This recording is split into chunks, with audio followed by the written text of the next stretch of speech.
Hello. Hello, hello. Some minor technicals there, but I'm going to take those off. I can hear myself. So, how is everybody? Oh, good, you could hear the chilled music. Nice, nice. Yeah, some minor technical issues there, but it's my first time doing this, so go easy on me. Can everybody hear me okay? There's a slight latency, I think, on the chat, so if you can hear me okay, just say yeah.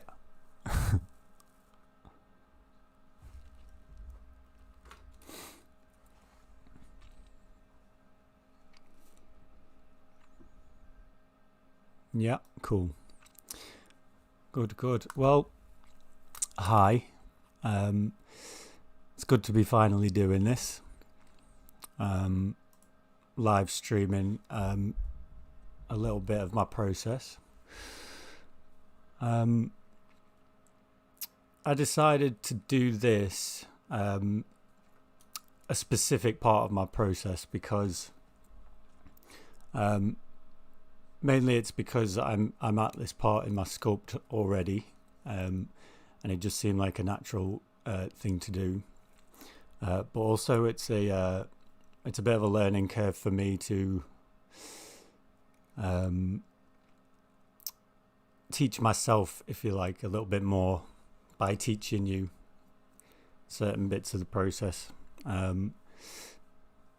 So yeah, here I am. And it's going all right. The streaming stuff, I can see it really being a good part of my channel. I intend to do it every Sunday, so we'll see how that goes. That's the intention for now. And you know, sometimes I'll do a process specific like this one, and then sometimes I'll just do a full live stream where I'll sculpt something along with you all, take suggestions of where to take it from beginning to end.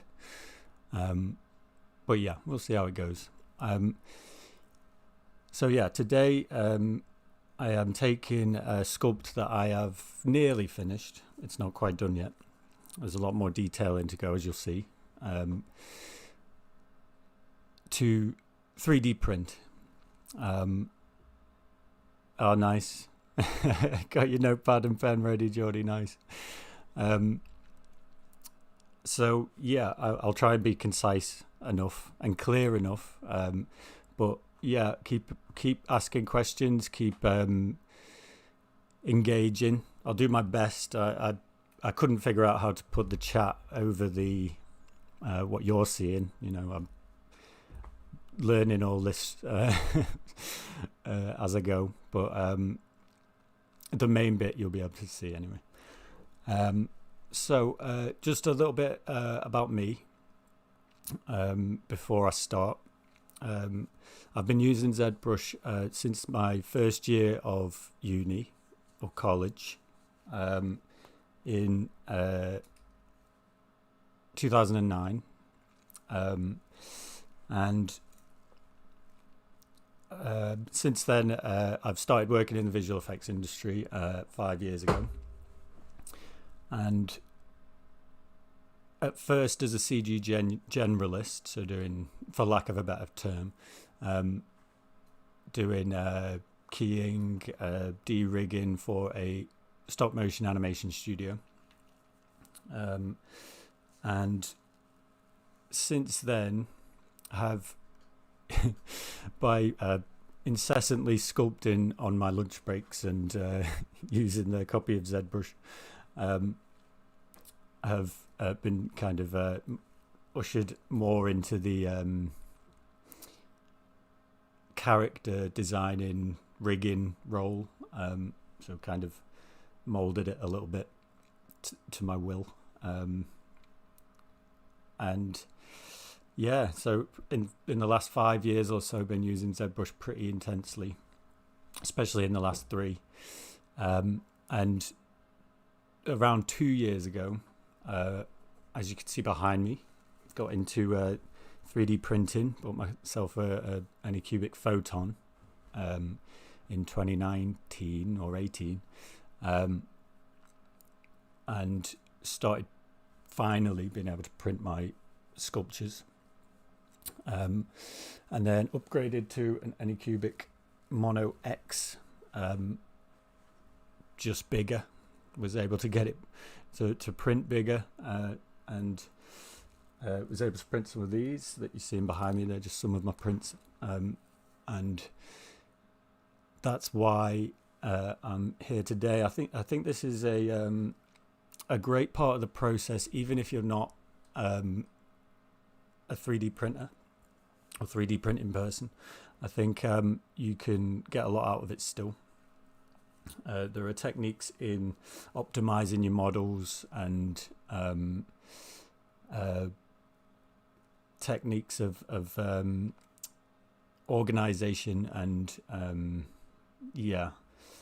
stuff like that can really be handy across the board with ZBrush. And I think that's about it regarding my intro, I think. And I can pretty much get cracking. Like I said, anybody that has any questions, pop them in the chat. You probably know the score, and I will get round to them when I can. If I don't get round to them all, forgive me. I'll try after the fact in the comments section when I post this video. Try and answer them then. Also, this is any question is great, but because this is a specific process and I don't want to get too sidetracked, I will try and be clear but a little bit brief with my answers, unless they're specific to this part of the process. All right. So let's jump into ZBrush. Seamless. There we go. All right. So this is the character I've been working on for the past week and a half, 2 weeks. Excuse me. It's meant to be a cyberpunky fantasy kind of biker. Initially she was holding an umbrella, but I decided that wasn't quite badass enough. Let me move ZBrush over here. Hang on a second. There we go, and pop you guys up there. Right, okay. And I'll move the chat there. So as you can see, I mean, if we come into this, you can see how unfinished she is at this point. But that really doesn't matter for what we're doing today. In fact, it might help us learn a little bit more about how to optimize the model. So if, for instance, we are getting this model from somebody who isn't a 3D printer, if we're doing a collaboration or something, and they don't necessarily know how to optimize a model for 3D print. They don't know what might make a print fail, etc., etc. They might send you something with things you've got to clean up, which we've got to do a lot of today. So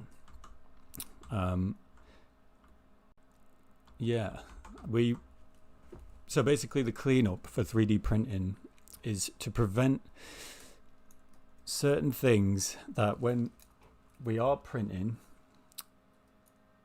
doesn't create things like hollow spaces where air can build up and create air pockets or bubbles, or stuff like that that's really going to mess up your print.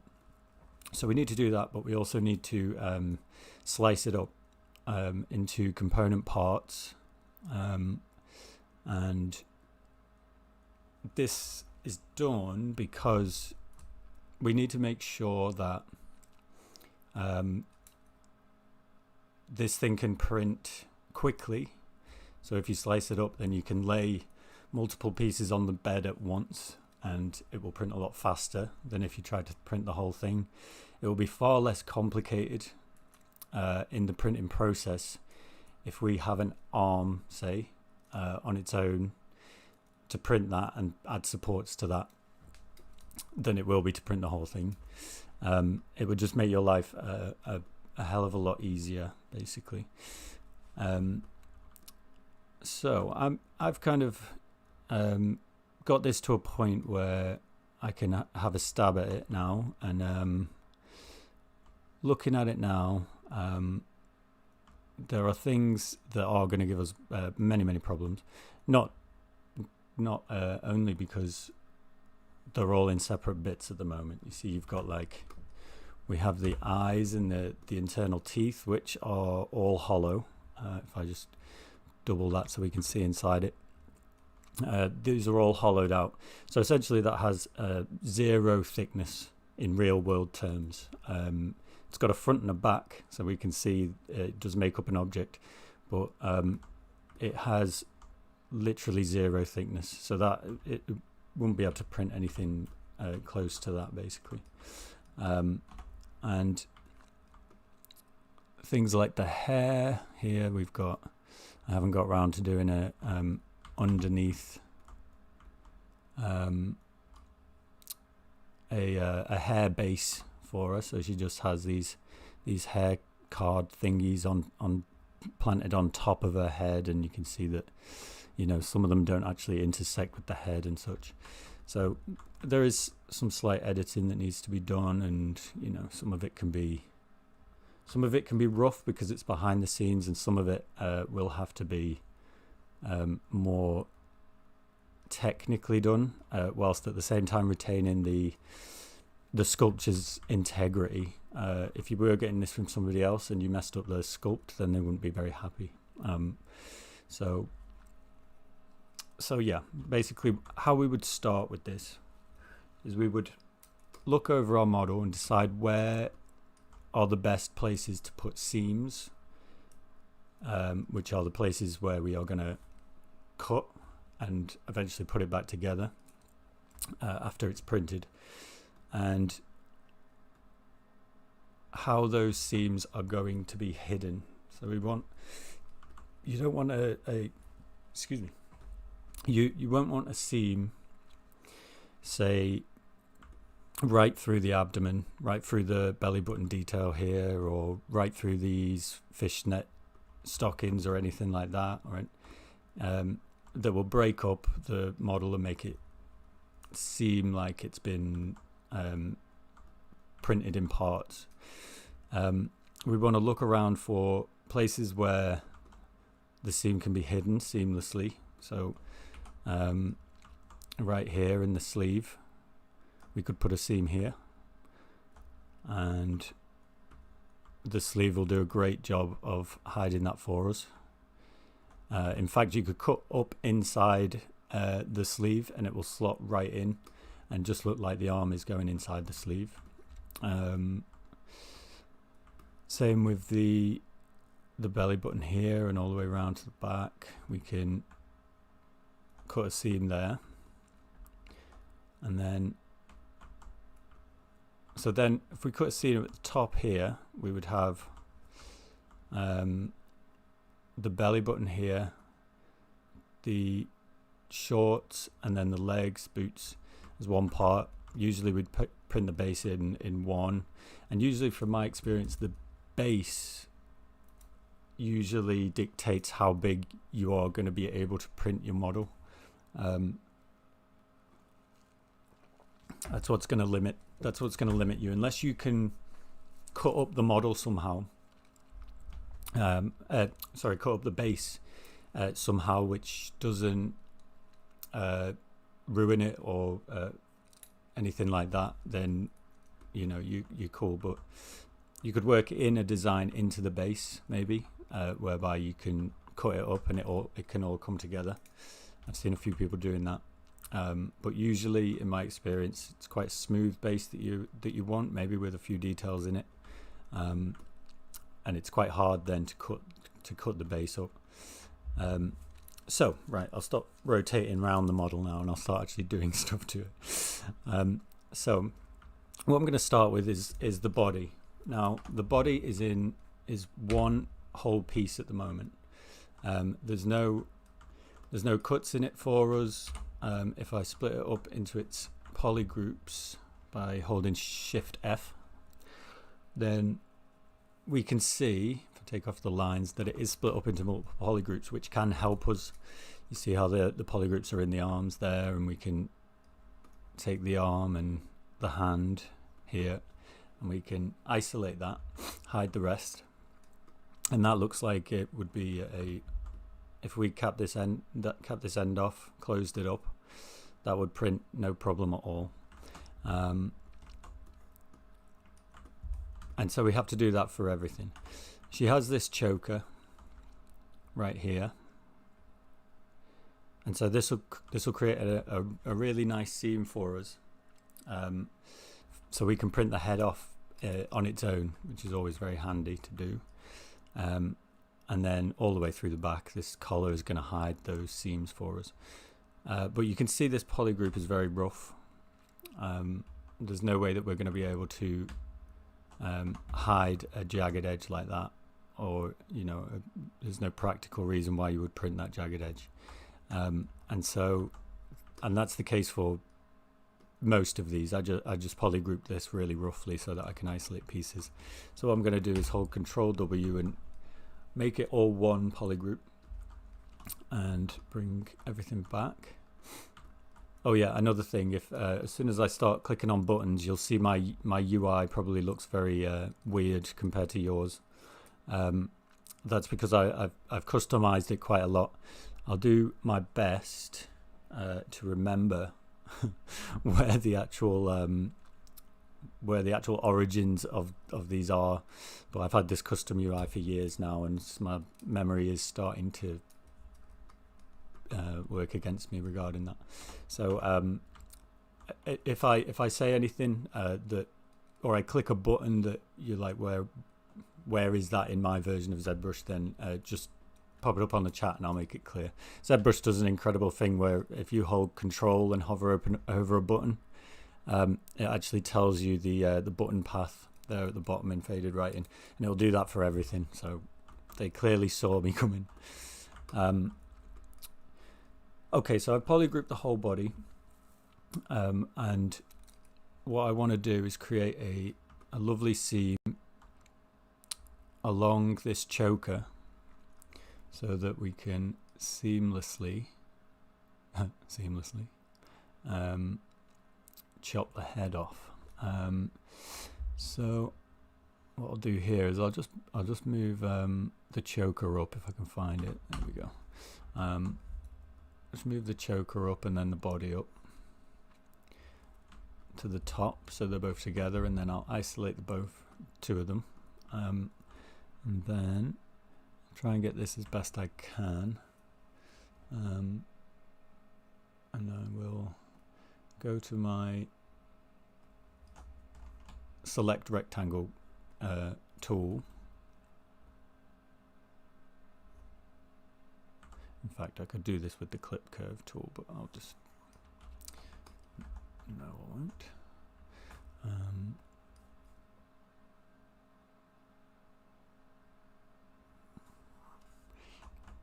Okay, so maybe a bit less than that.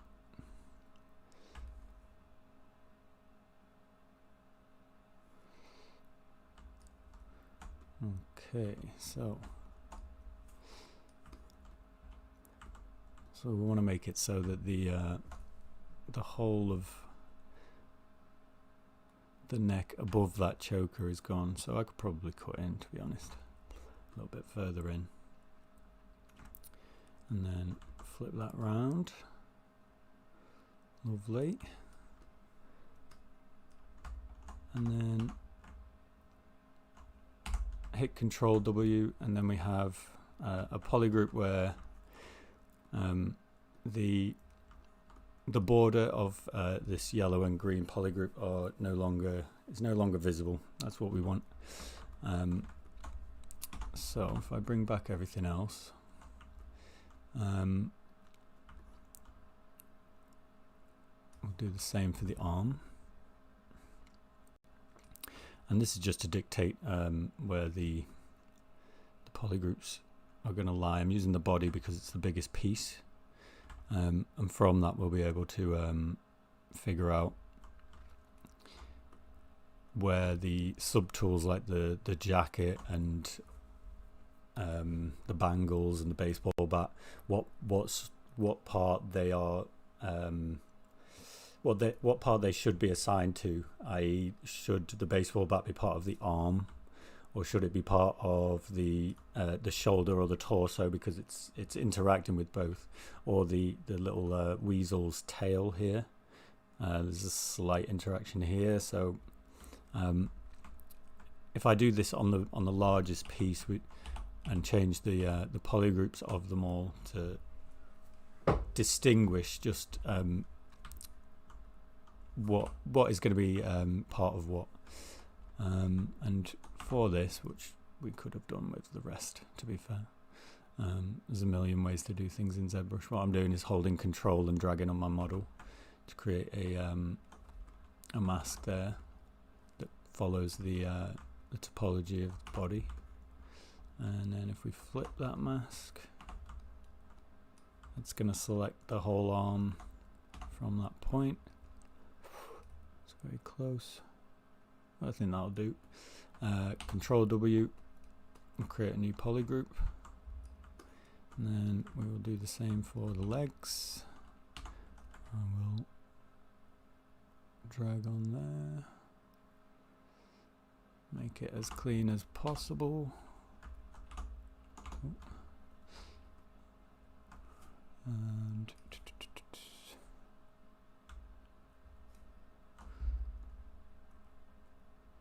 there we are, flip the mask, Control W, and we have the leg. And then the same for the right leg.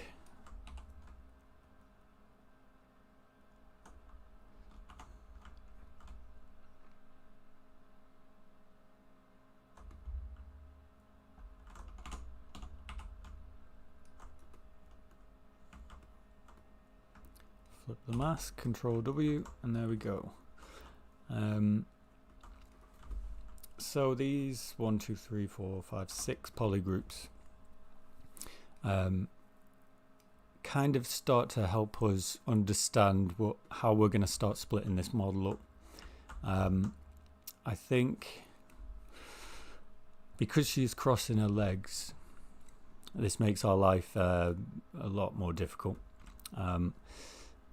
But for the purposes of time, I would usually split each leg off and each arm off separately. But for the purposes of time, because I don't want to just run on into the night, I will probably have both legs as part of one, and then split it around about here at the top of the shorts, or maybe a little bit lower than that. I can lasso that. I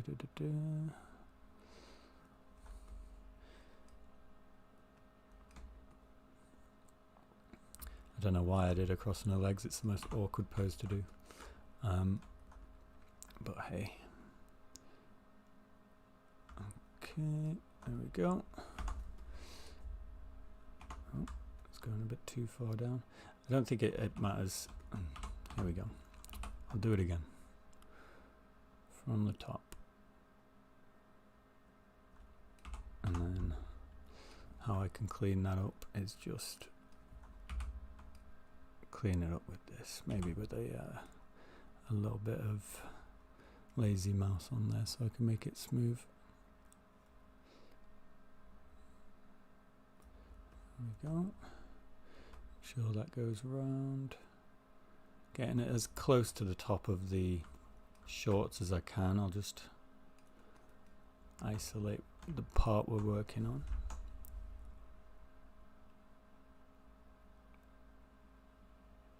And then there we go.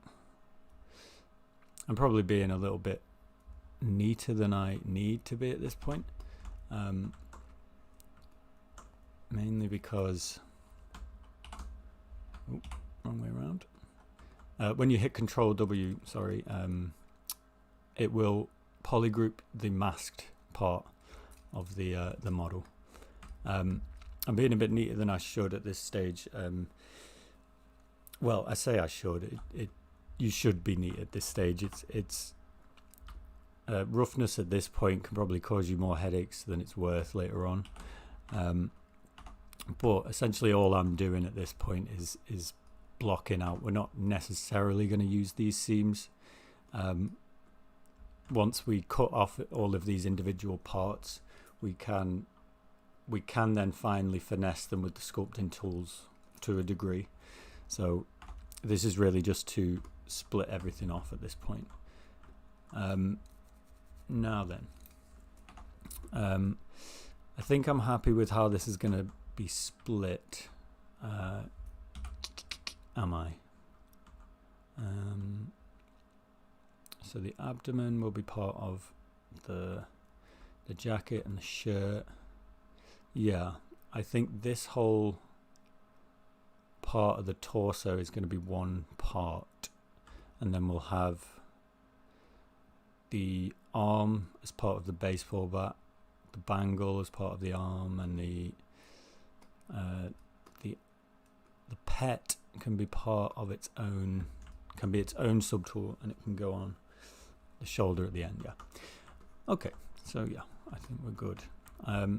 So what I'm going to do now is isolate the body, and with as many subtools as we plan on, as many segments as we plan on splitting it up into, we're going to duplicate the body. So we have the head. This will be the main head. I'm just going to rename things. You can see how awful I am at renaming when I'm just sketching out something. And then I'll duplicate it. I'll rename that torso. I'll duplicate it again. I'll rename this L_arm. Duplicate it again. Rename R_arm. Duplicate again. And rename that to legs, plural.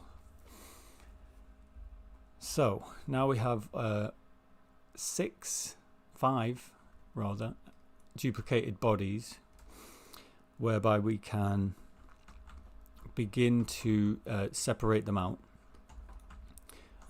So if I hold on the head body, if I hold Control and Shift and click on the subtool in question, I'll separate it out.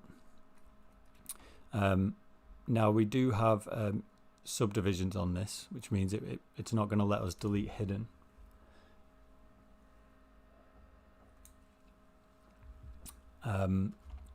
However, we are going to be dynameshing all of this together at some point. And so what I can do within reason, keeping an eye on my active points here, subdivision level 5 gives us 931,963 polys, which is absolutely fine. It's under 1 million. So I'm going to delete the lower. Delete lower is in tool geometry, the button path. So it will be in here and somewhere in here anyway. There we go. Underneath your subdivision, yeah. You see how bad my memory is. So now we have no lower subdivision levels, no subdivision levels at all on this. So it is stuck at 900,000. And then I'm going to delete hidden. So that means that we have deleted the body from this particular subtool. There is, if we hit Control Shift and click, which would usually bring back the other subtools from this body, we no longer have it. We have the body and all the other duplicates, but the head is now just a head, which is what we want, because when we eventually dynamesh this, it's going to fill this in and create a solid piece that we can work from, as opposed to this hollow head, which in fact I'll do now. Okay, so if we go to geometry under the Dynamesh tab, if we lower the resolution first of all, just in case it's too heavy, we hit Dynamesh, and you can see the resolution's far too low on that first one. So I'll Control Z that. We lost all the crease detail, and if this was a finished sculpt, it would probably have poor detail, you know, eyebrows and maybe scars and stuff, and that would have been lost. So I'll up the resolution, hit Dynamesh again, and then it's put our model to 4 million polys, which is still fine, but for one subtool it starts, you can see how it starts to lag a little. So I'll Control Z that, see if we can keep the detail with a little bit lower. I'll go 64. Okay, that to me is fine. You can see how some of the detail here has left a little bit of a jagged edge, but say we are printing this at 1/8 scale or 1/4 scale, the slight roughness in that upper eyelid is really not going to be an issue for us, and for the sake of a quarter of the amount of polygons at this point, I'll take that for sure. But with your model, it's all relative, you know. That detail could have lost us some poor detail, or you know, it could have taken away the detail. So you got to watch out for that. But what it has done, which is the main thing, is it's sealed off this hollow area and made the head a solid piece. So if we take off double and we flip the normals, so turn it inside out basically, we can see how this is a solid block. There's no holes in which we can see through it or anything like that. And there are things that we're going to need to sort out at a later point, but we'll do that once we get all of the other subtools dynameshed onto the head.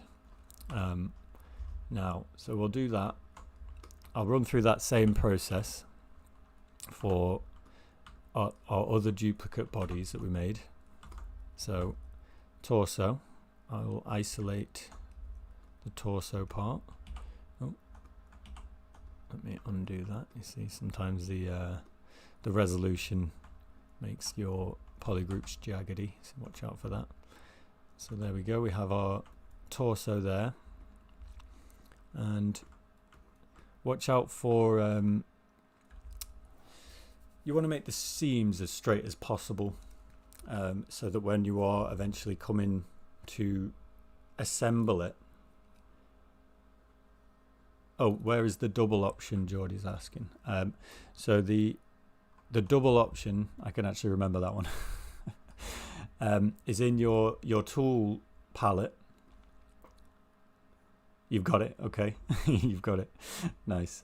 Yeah, for everyone else, that's just in display properties. So your tool display properties double. You can double it to see the other side of the normals, and then you can flip it to see an inside out version.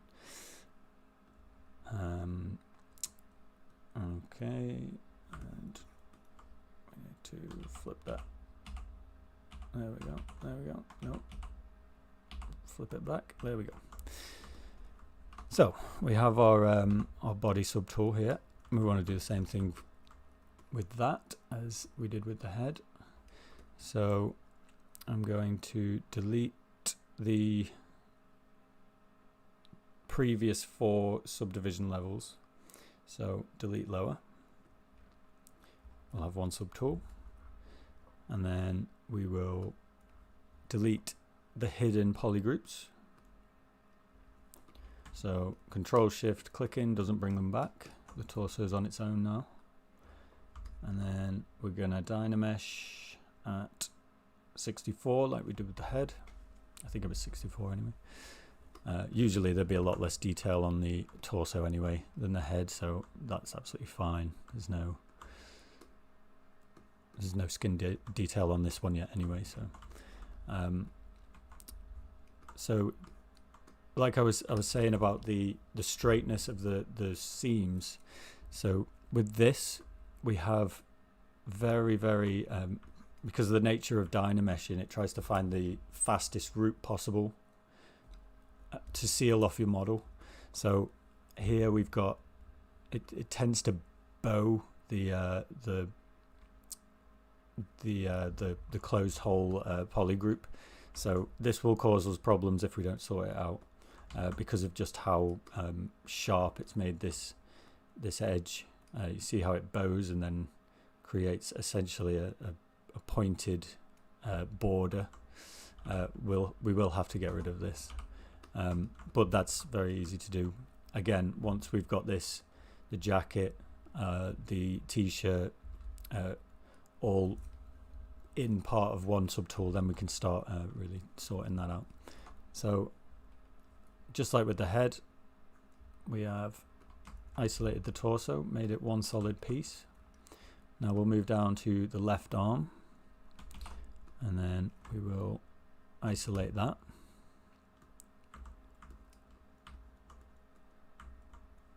Delete the lower subdivision levels. Turn off double. Sometimes if you leave double on and you have it, because when you flip it and then you turn double on, you don't quite see that this is a flipped one. This is a flipped subtool, and you don't want to start working on it or start duplicating it or anything while it's flipped. So now we will Dynamesh that at 64 again. Now I'll focus on the fingernails here. Usually I zoom in onto a detailed part of the sculpt, the most detailed part of that particular piece before I Dynamesh, and it'll give you oh I did forget to do that. Dynamesh will remind you by bringing back your non-deleted polygroups. So I need to delete hidden. So now Control Shift doesn't bring it back. And then Dynamesh at 64, if I can get it. 72 will probably do, but I'm a perfectionist, so okay. So there we go. That's already a nice seam for us to work with later on, and it's retained that nice fingernail detail. And as an added check, you should really just double check it's okay flipped. You'll kind of know. We'll go over it a bit more in a little bit, but you'll know if there is stuff wrong with your model once you flip it. Okay, so now I'm going to go to the right arm, isolate that, delete the lower subdivision levels, delete hidden, turn off double, and Dynamesh at 64. And there we go. That's exactly the same as the other. Sorry, my phone just went off. It's exactly the same as the other arm, so I didn't need to zoom into the fingernail detail there. And we'll do exactly the same for the legs. If I can get it to listen to me. There we go. Do exactly the same for the legs. Now when this dynameshes together, you can see we've got overlapping geometry here. That doesn't mean that it is joined. See how this heel goes inside the other foot. Dynameshing will get rid of that for us. So if we delete the lower, again, I'll zoom in onto the toenails there, and then delete the hidden, and then at 64, Dynamesh.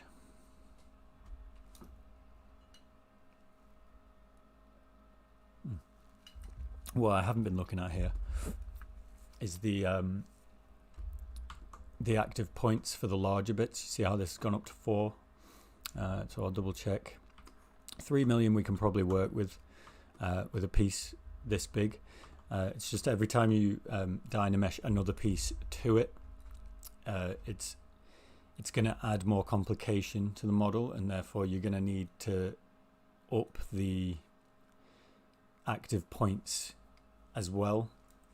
So on second thought, with the torso, because we're adding a lot of kind of complicated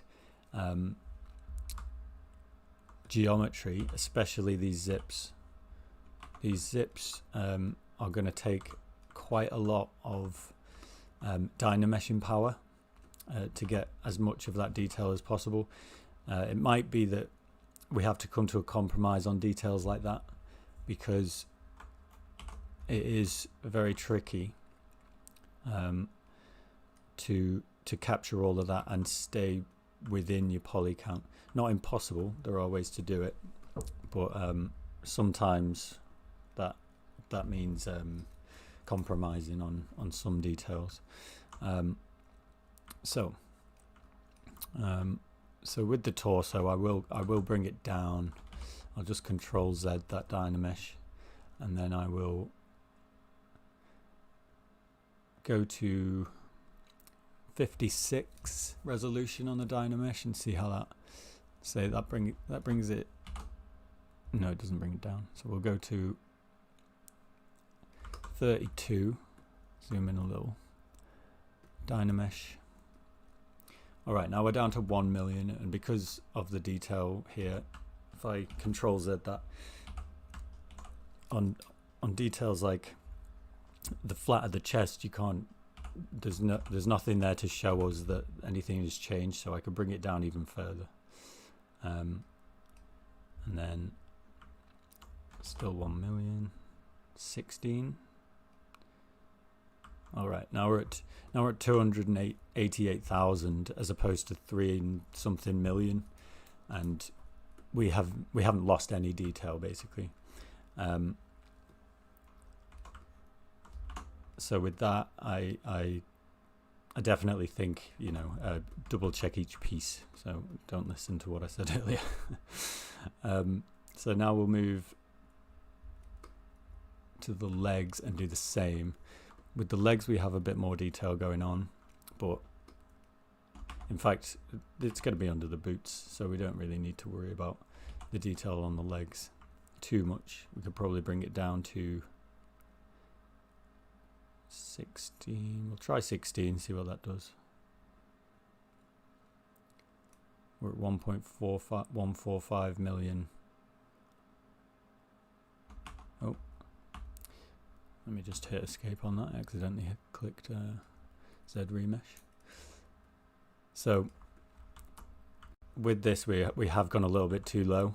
I know these are going to be inside the boots, but if we Dynamesh the boots to this and it doesn't quite calculate gaps like this, where it's kind of it's too close to each toe, so it Dynameshes them together thinking that they should be part of the same thing. So I'll take that out, and I will I'll up the resolution to 24, and then I'll Dynamesh that. Okay, so we're at 1 million, which is that's fine. I'll take that. And see, we do have. Let me get back to the toe there. We do have that same problem going on, but again, because they are going inside the boots and we're dynameshing the boots to the legs, what I will do to get rid of this problem here, and because the toes are going to be hidden, I'm just going to get my inflate brush, turn down the intensity a little bit, get in this little gap, and I'll just push these together, inflate up the toes so that they're all, so there's no gaps in between them that could create bubbles for further on potentially. I'll do that with the other toes as well. So I'll just go over here. It's a little bit harder to see in this bit, but it doesn't have to be the neatest. We're not sculpting actual visible detail here. We're just, oh, there we go. And then I will dynamesh that together again by just control dragging in an empty space.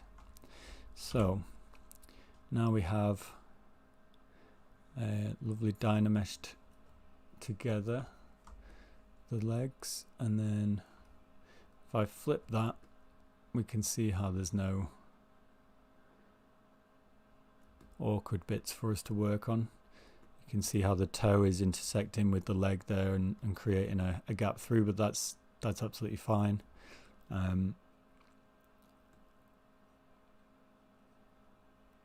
Yeah, that's all good.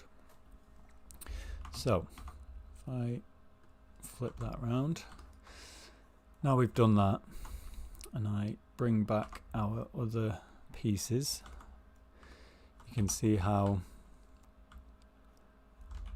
the legs are now separate from the body, like so. You can see how the body is separate from everything else. There we go. So you can see how these are all separate pieces, and you can start to get a picture of in your mind of how where we're gonna go with this. So basically now we've created a little template for ourselves whereby we can determine that if a subtool is in contact with the yellow part, the torso, the purple part, the legs, the blue part, whatever, then it's going to go with that part. You know, it's straightforward for those bits. So it's quite straightforward that the t-shirt and the jacket will be dynameshed to the body. It makes sense. And all of the subtool elements of the head to go with the green part. However, it's a little bit more tricky for parts like these, like the baseball bat is intersecting both what will become the torso element and the arm element. Now it would be a bit more tricky. We could create the seam for the arm inside the cut of a waistcoat, but I think that will give us more problems than it will solve. I think the baseball bat, it makes sense for it to be a part of the arm. Okay, so I'll start with the head. I'll come back round, and all I'm starting to do here now is dynameshing. I'm going to start dynameshing the all of the subtools interacting with the head, in with the head. It's just auto save in there. Let me just quick save. Let's go to every 30 minutes, and I'll just remember to hit quick save up here when instead of saving it out, auto saving it out. Sorry. So if I bring this nose ring up to where the head is. I can isolate those, and it's got no subdivision levels on it. It's just a simple shape. So what I'm going to do is I'm going to come into, I'll do it in here, tool and merge, and I'm going to merge that down. And so these two have now become the same subtool. They're now still different polygroups, but because I've merged the head down to the nose ring, if I just click, if I just click and drag my mask out in an empty space, it will dynamesh those two together. So if I zoom in here, Control Z that. This is pre-dynameshed. This is dynameshed. So now it's calculating those as the same piece of geometry. Okay. Regarding how this is going to print, it should be fine. It'll be a little bit awkward, but that's thick enough for it to print well. And then bring back everything else. I'll get the eyes. In fact, there only needs to be one eye in this because the other one is closed. So I will delete the eye that is closed, move the other eye up to below our head, and do the same thing. Merge down. And now we have that process down. I don't necessarily have to dynamesh as soon as I've merged each component part every time. I can start grabbing elements like this, moving it up to below the head, grab the head, merge down, and there we go. Now the eyelashes and the eyes are all part of the same thing. And because we merged the head down, Dynamesh is still active. Now you can see how on thinner bits here, our current resolution isn't going to quite cut it. So I'm going to make a minor adjustment. Obviously with my final sculpt, these eyelashes are going to be fleshed out a little bit more, because what they are at the minute is just planes. In fact, for the time being, I'll leave the eyelashes out. I'll just Control Z until they go away. I'll leave them out because I didn't really prep them for the printing. So they are just planes. We could have masked that out, extracted them, and made them into thicker pieces. However,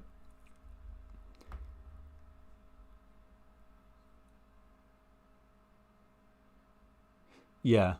So Geordie's asking why we delete the lower subdivision levels. This is because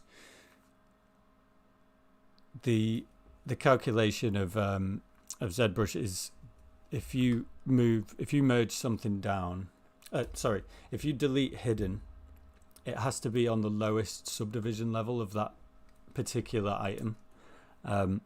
So if we move to something with subdivision levels, say the baseball bat, and we try and say, I think it's all one polygroup at the moment. If I auto group that, and then say I wanted to separate the actual wooden part of the baseball bat from the barbed wire and the straps, and I isolated that. If it has subdivision levels and you try and delete lower, it's going to give you this warning message. It's going to say vertices can be deleted from a subdivision mesh while its lowest level is active. So for whatever reason, you have to. I could go into the lowest subdivision level here and then delete them. Not delete that. So then I could delete the hidden there, and then I could bump up to my higher subdivision level that way. Which, yeah, to be fair, you could do that. It's just another way to do it. I hope that's clear, by the way. Let me know whether that doesn't make any sense. I guess it's a quirk in Zbrush, but I'm not sure. There's probably a reason why you have to be in the lowest subdivision level for it. So I'm going to carry on now to the teeth. Bump. And the teeth come with eyes as well, so we don't need those. Don't need those eyes. This is the cleanup I was referring to. Now, with these teeth, because they have hollow parts to them, and some of those hollow parts aren't necessarily going to be interacting with the gums as well as we want. I mean, I could go in and manually make sure that they're up inside the gums, but what I will do is I'm going to Dynamesh them together first, so get rid of so it caps all of these hollow spaces out, and so there's no hidden parts there. So I can just Dynamesh this together, lower the resolution a bit. Now it'll cap these off, and it will just make it a lot nicer to Dynamesh that now to the head. So if I merge that down to the head, always keeping an eye on my my active points, and then control drag in a space. Okay, that seems to be nice, and that's lowered the subdivision level somewhat, so it's going to be taking more detail away now. But if we flip this,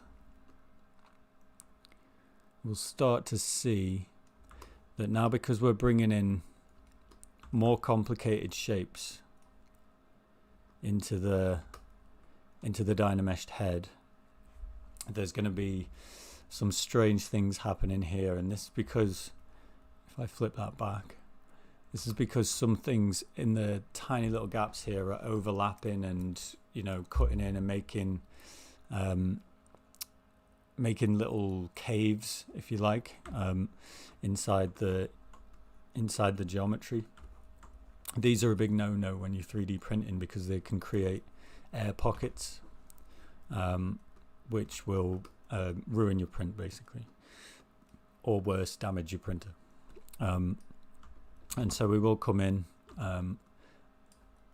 after the fact, and we will we'll sort those out. But for now, it's fine. In fact, you probably wouldn't need any of this space underneath the tongue. We will get rid of that whole entire space because of how small this thing is going to be. The interior of the mouth, you know, it's not really going to hold up to much scrutiny from the viewer, so we could get away with blocking some of that off to make life easier for ourselves. Okay, so I'm gonna carry on with the main parts of the hair now, and I'm just gonna quickly, for the sake of time, bring all of these pieces up to the very top.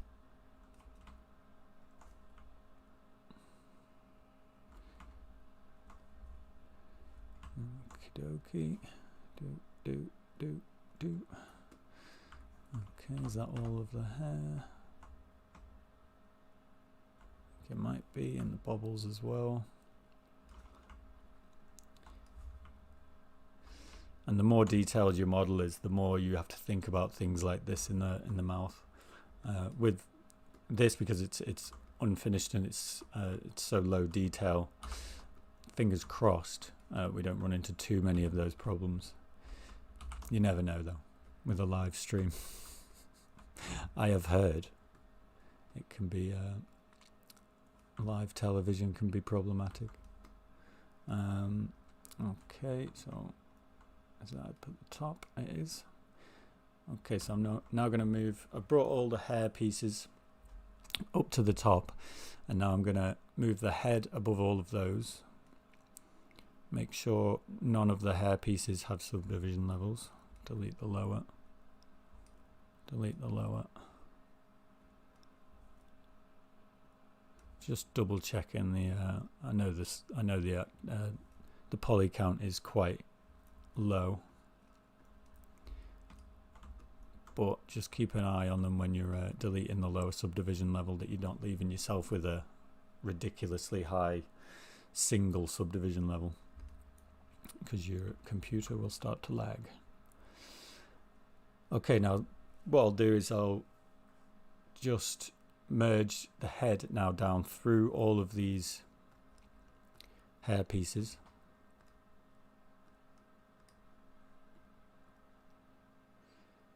Notice how I'm not putting always okay, skip until the day.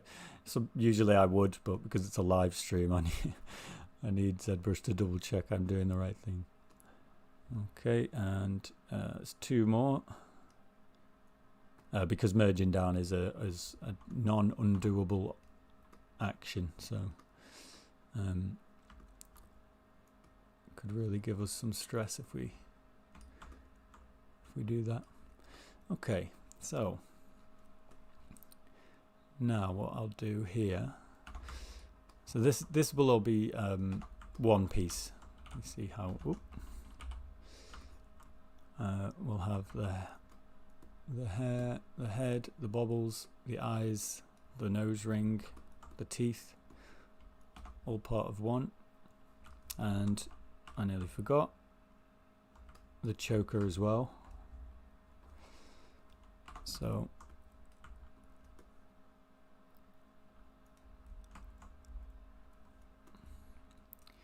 grab the head. No, choker's got subdivision levels, so there we go. And merge down, and there we have it.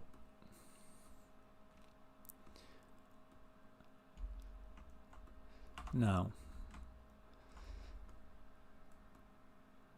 to think how this headpiece is going to be joined up to the neck, we probably won't want this overhang going on. We could work it whereby we this is our insertion point, and we go from the neck into the from the torso part of the neck into the head part of the neck, which we might well do, but we'll do that with the Boolean process in a moment. So once I dynamesh all of this together, which if I click and drag will go seamlessly, I'm sure. Oh, it actually did. That's quite nice. Okie dokie. So now you can double check that things have been dynameshed together by checking your seams. You can see how this has all been stitched up. It's one seamless piece, in theory anyway. Outside of the live stream, I would spend a lot more time double checking that inside the head here, up inside the head. You can see how this has been dynameshed in, but you'd probably want the whole of the forehead there to be joined up to that. And if I isolate the back of the hair here, you can see how a large portion of underneath the hair is dynameshed to the head. That's what these white transparent bits represent. So if I hit double on that, you can see how these parts here that still have an underneath part were lifted off the scalp of the head, and therefore they're not going to dynamesh because they're not in contact, which will give you problems when it comes to printing, but because we're not actually going all the way to print today, I'm gonna live with it as much as it pains me to do so. So I'll Control W that and make it all one subtool. So now we have one lovely Dynamesh together head. And I'll go underneath to this part here. So basically what I'm going to aim to do is cap this off so it's exactly in line with the bottom of the choker. So what I can do now, because we're in Dynamesh mode and we have no subdivision levels, is I can go into my brush palette. I can go I for my IMM brushes and go to my IMM primitives brush, and here I can paint in some shapes. So if I painted in a cylinder there, or sculpted in a cylinder, I don't know why I'm saying painted, I can then move it up into the position where I would want the cap to be, and because I drew it on this flat, it's exactly now in line with it. So I can manipulate it to the point where our choker marks the bit of the neck where the seam will go. And then watch out for this, obviously, because it's in the mouth. So I'll move that back into the head so it's not. In fact, what I will do, instead of trying to move it back into the head, I will shorten this whole shape. There's no reason for it to be that long. Now, there's many ways to do this. You could sculpt out from the neck piece until you got up to the choker itself, and then you could clip curve brush to make that really straight edge. I prefer this method because I know that this primitive shape is exactly straight. I know that this now is exactly plumb to this neck piece that I drew it out from. It's not quite intersecting with that, so I'll move it out, and then just double check around the whole thing to make sure this shape isn't coming out. Okay, and then if I drag out the mask there, and then just as an example of what's going on under the surface here, if I flip that again, you can see how this is intersecting here and would create loads of problems. If I flip, Dynamesh them two shapes together, flip it again, you can see it's now gone, and this has capped this off for us quite nicely. The mouth is still hideous, but we'll always sort that out eventually. So now we have a seam line that is a lot closer. It does still it does still overhang slightly, but that can work in our favor later on. So there we have it. We have the head as part of one piece, and we can now move on to the torso.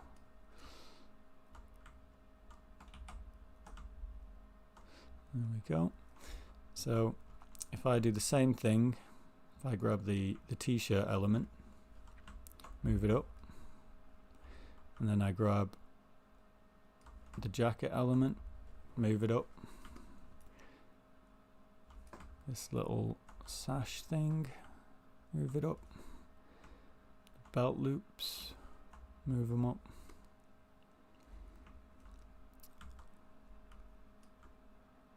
and then this part of the jacket, which will be like a stitched in logo eventually. Move that up, and we don't need the head to be active. Move the torso above. Now we will have the head above everything else, and it's probably a good idea at this point to clone it, just in case if anything goes wrong with the head, you've got then a backup head there that you can always bring in. Let me just get rid of these parts. Let's clean this up for us.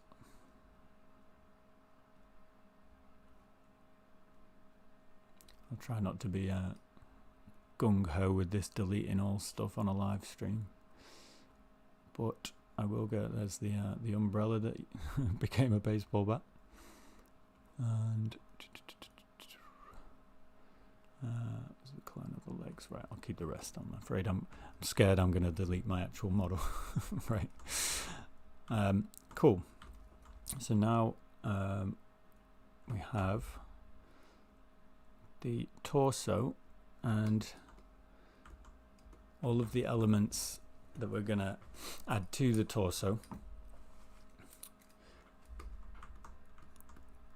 laid out underneath it. So if I now check how many, we brought it down to a lovely amount. There's only 4,000 in that and no subdivision levels. There's only 10,000 in that, no subdivision levels. There is 2 million in this and subdivision levels. So I will delete the lower. No need to delete hidden. And then I will, in fact, you don't have to delete lower when you're not deleting any hidden. We can just Dynamesh that. If we Dynamesh this with subdivision levels, it will give you this warning whether I would like to freeze the subdivision levels or not. I usually just click no on that. And after Dynameshing, we have 3.8 million, which is higher than our original, so we're going to lower the resolution to 32. Dynamesh again. We're at 1.8 million, which is probably fine, but we've still, yeah, we've probably lowered the resolution enough. And we have the t-shirt, which lies underneath the jacket, which is at 1.8 million. If I delete the lower on that and Dynamesh it at 24, we go to below 1 million and it's all good. There's no stitching detail on this at the moment, but if there is on clothing and stuff, you're going to want to watch that you're going to want to watch that detail is kept, is retained. And okay, so we will, how long have we got? Right, we've got 40 minutes. My plan is that this goes to 8 PM my time, so we've got another 40 minutes. That's why I'm cracking on a little bit quicker now, but again, ask me questions if I'm going too fast, tell me to slow down. Okay, so now we're at the stage where we want to Dynamesh all of this together. And where's my belt? What happened to my belt?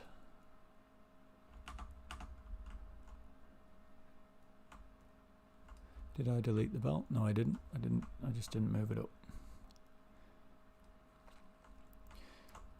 Okay, so we're gonna isolate all of these parts, take the torso, make sure that the lower subdivision levels are deleted on all of the other subdivision level, on all of the other subtools, sorry, and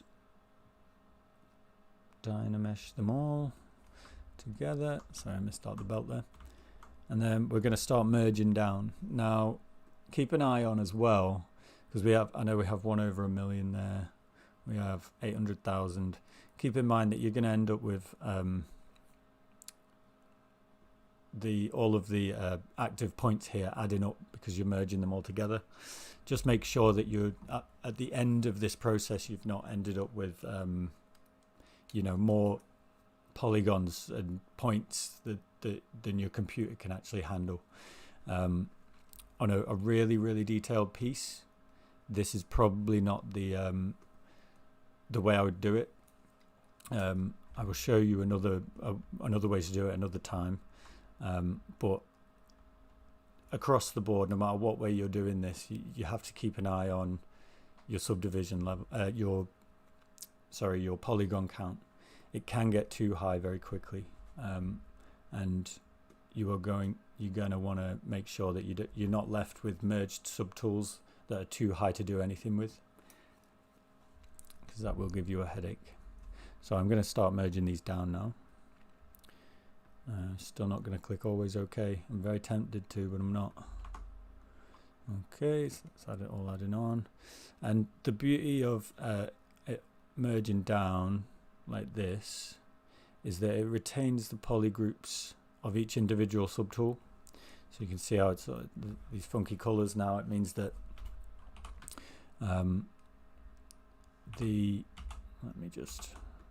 that's two subtools anyway. If I click on these, it means that they're still individual subtools, so I could still manipulate them individually by masking them out, and then I can, play around with them, make sure that they're not intersecting weirdly or anything like that. For parts like this, which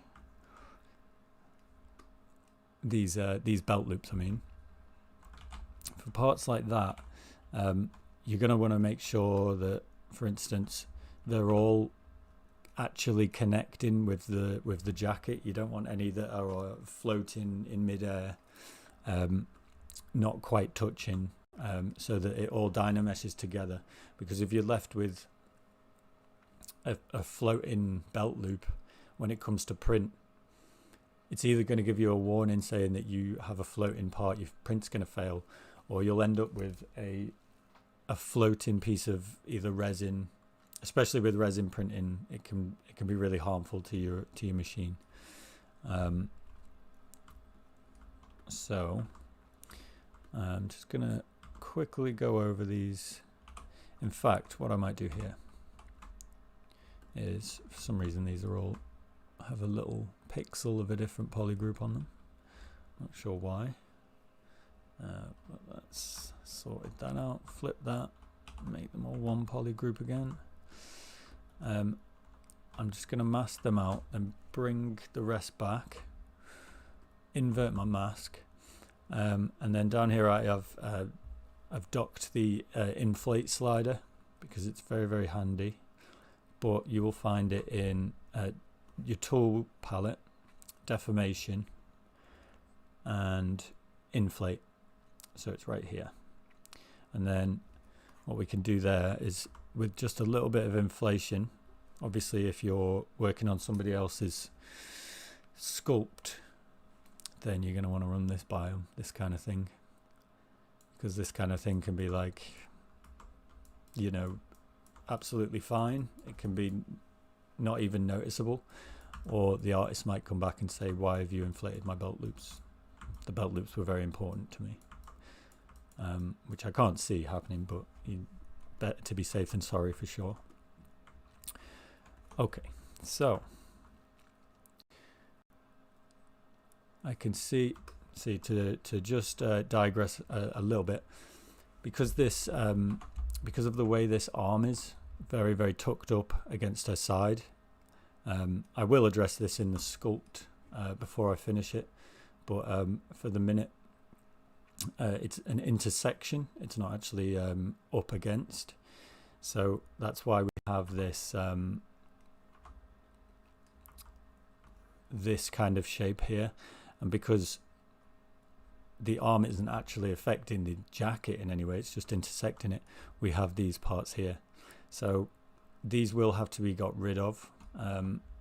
Again, the Boolean process will probably help out with this, but because it's such a extreme intersection, as in like the arm will go inside the body quite a lot, I can see it giving us problems, but there are, like with everything, there's many ways to sort it out.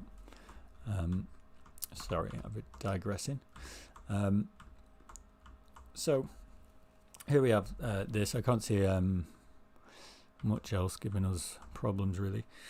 The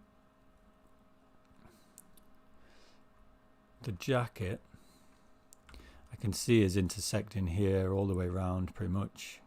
So that'll all be dynameshed together, and it goes very nicely up against the clavicle here, and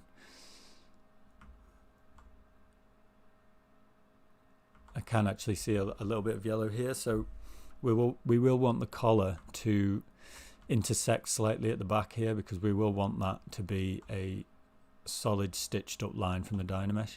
So what I'll do, instead of getting my inflate slider, I'll press B, I, N for my inflate brush, and I will come in very carefully not to touch the neck or spin my model around chaotically.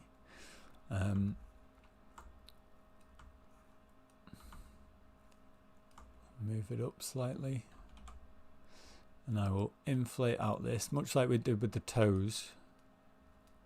I'll just very, very carefully and very subtly inflate this part and make sure that we're not dealing with any hollow spaces. See here, it's quite large back here, but if I go deeply enough inside, this is a part of the model, especially when the head is on and the hair is coming over the back of the collar, and then the animal is on. It's really not going to be noticeable at all. These are the hidden fixes that I was talking about earlier. They're very, very important to do, and it'll help your model be solid, airtight, and it will be a dream to print if you do this. It'll be a nightmare otherwise. So there we go. We'll probably have to do something similar here. For the sake of time, again, I'll be rough with it, but obviously take your time with this because it's got to be right. So I'm gonna just make what should be a tear in the sleeve here. The inflate is gonna make them bubbly, but that's just because I'm being rough with it. So she's gonna have very cute little bubbles on her biker's jacket. Do the same around here. We're already intersecting at this bit, which is lovely. And here. Oh. And there we go. Just double check the stream. Could have went down an hour ago for all I know.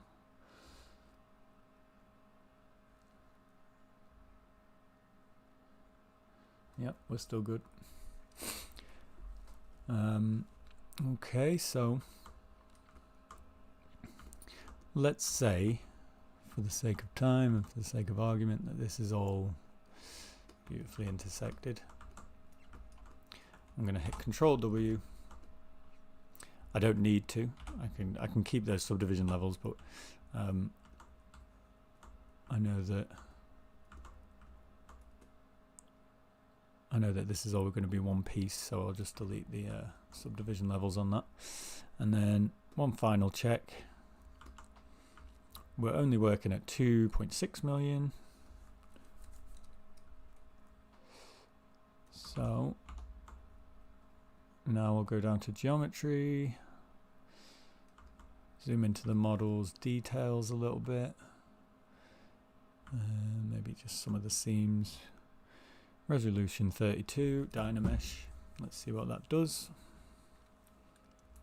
Lovely. You can see now that the parts that we've inflated at the back here are stitched up nicely.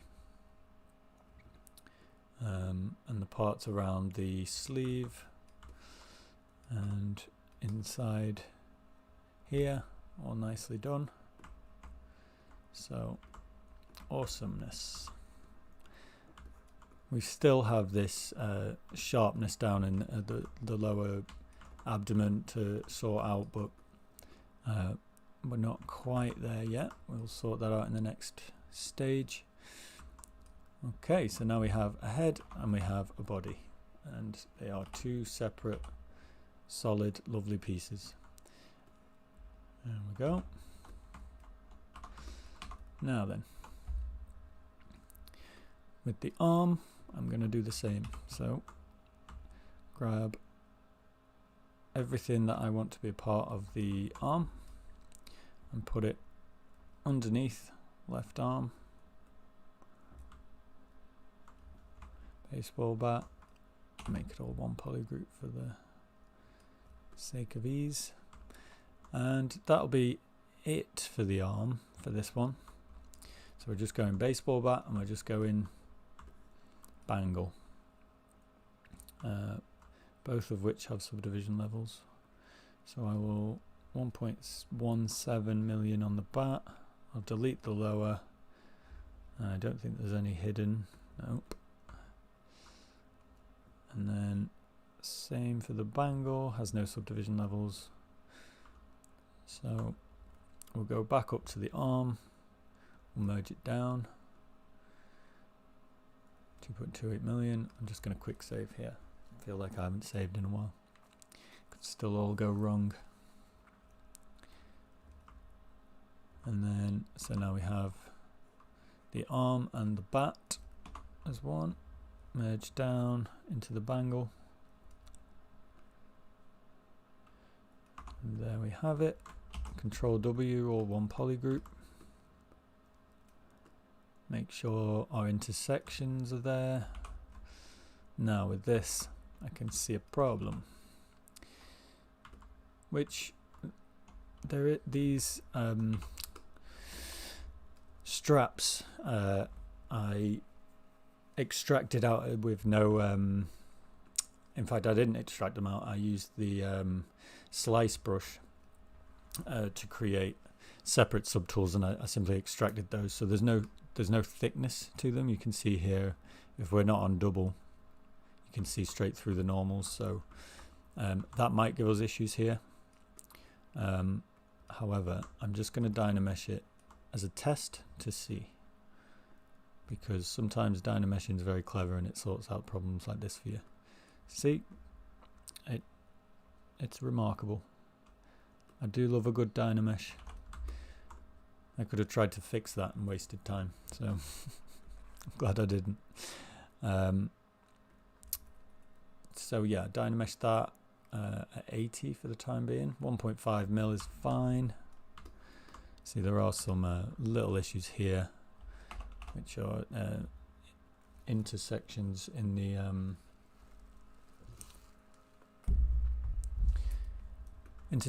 sculpt. So I will inflate them slightly and then Dynamesh them together until they're clean.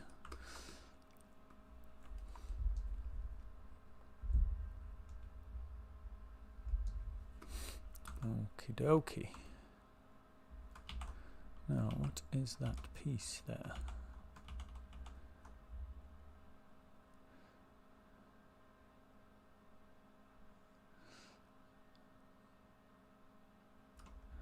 Let's do that again. A slightly higher resolution. Okay, much better. Right. Okay. Now with the barbed wire pieces as well, I knew that some of those were interacting as well, so you will want to watch that some of them are interacting, but I do, because of the nature of how barbed wire is going to be wrapped around something like this, I do want some of them to lift off. If I had more time, I probably would look into this a bit more, make sure there wasn't anything too weird going on, but I think in terms of what we're doing today, that's fine for me, and the detail is retained quite well, so we can move on. Now then, we have torso In fact, we don't have torso. We didn't deal with the zips. My apologies. So I'll quickly add the zips. And fingers crossed we can retain the detail in it. It would be a shame to lose any of the detail with the zips. And merge these down nice quickly. And then just need to click and drag. Lovely stuff. Well, that's retained enough detail for me now. I could, and at 1.5 million polygons that was. So if I Dynamesh at 104 resolution, we'll have a larger poly count here, 5 million, but you can see how all of those little individual teeth have been kept, and 5 million is great for what we need. However, for the sake of time, I will lower it down a little bit. It just takes a lot longer to calculate 5 million polygons. Lower than that even. Let's go to 24. That might be too low. Yep, way too low. Let's try 40. 2 million, there we go. Make it all one poly group. Lovely, so now we have the head, we have the body, we have the left arm. Now, the right arm.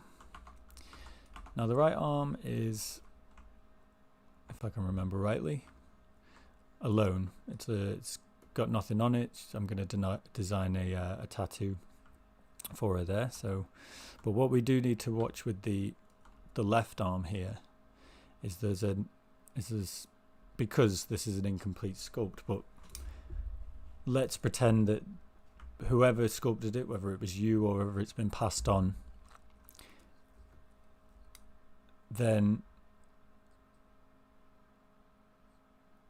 yes, Geordie, the belt holders, sorry, you inflated the belt holders, but there's still a hole into it, like the bat ribbons, right? Yeah, so there's still a hole. There can still be a hole through it. This is exactly like with the bat, like you said. These are things that are just coming off. They're just lifting off from the sculpt. They're not holes within the integrity of the model, if that makes sense. So if you have a hole that creates a cavernous shape within the model, then that's a problem. But if you have something like this lifting off, ended up not being a hole in there. If you have something like this, depending on how tight it is, like this will be fine, I think, because you're going to want, I mean, this might create problems, to be fair, it being like this, but you would maybe spend a little bit more time and nudge them in a little bit, and make sure that the hole isn't creating anything that could be printed out in bits or separate bits or fall off or too delicate or create air holes. I hope that answers your question. I might have waffled on a little bit. So the arm here, I can already see a problem with the arm in that the jacket here, the arm is coming through the jacket. So if I isolate the jacket there, what I will do to get rid of that is something that will hopefully solve our issue of this intersection, right? So there's this bit in the arm we need to sort out, and then there's also what I was talking about before I answered Geordie's question was this inconsistency and incompleteness in the sculpt itself.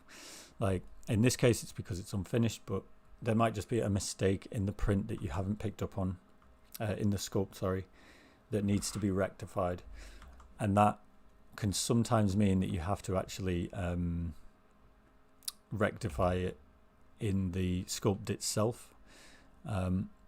So what I'm going to do here is I'm going to come back to where we have subdivision levels. I'm pretty sure. Right, so I've re-deleted the hidden polygroups from before, and now I'm gonna just move this away.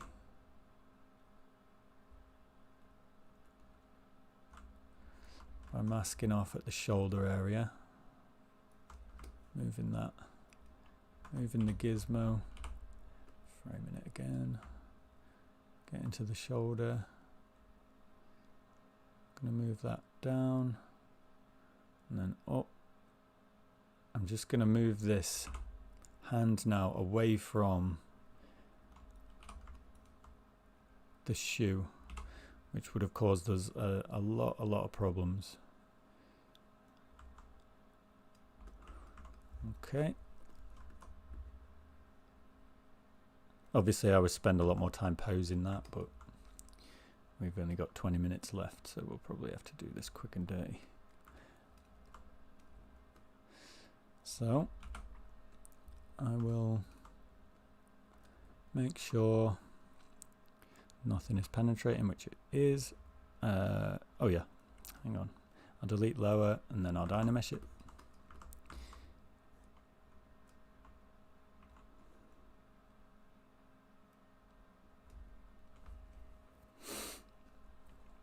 There we are. 800,000. Now with the intersection in the jacket here, what I'm going to do is, because this bit is going to be hidden, this bit of the arm, I'm going to mask off the offending area as best as I can see it.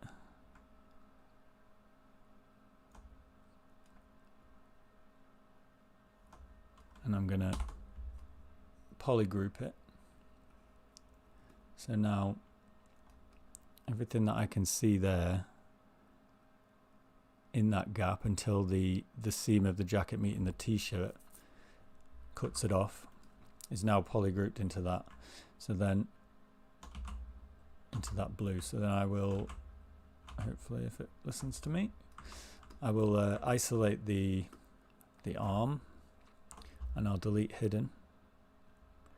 So then I've deleted the part of the arm there which is passing through, and then I'll simply dynamesh it again. And then that's going to create a dynameshed, a filled in hole of the dynamesh part. And well, the idea was they didn't penetrate through again, but we're going to have to do some manual fixing here. I'm just going to get my inflate brush and do the opposite of what we were doing with the neck and the collar. I'll hit Alt. I'll hold Alt while I do this. You can see some weirdness is happening there, so I'm going to, as I go, I'm going to dynamesh it. So that will clean up our geometry for us as we go. And then I'm going to just deflate it until it disappears into our, and then I'll just move the rest through until it is hidden. And then I can even at this point go to the jacket and do the same.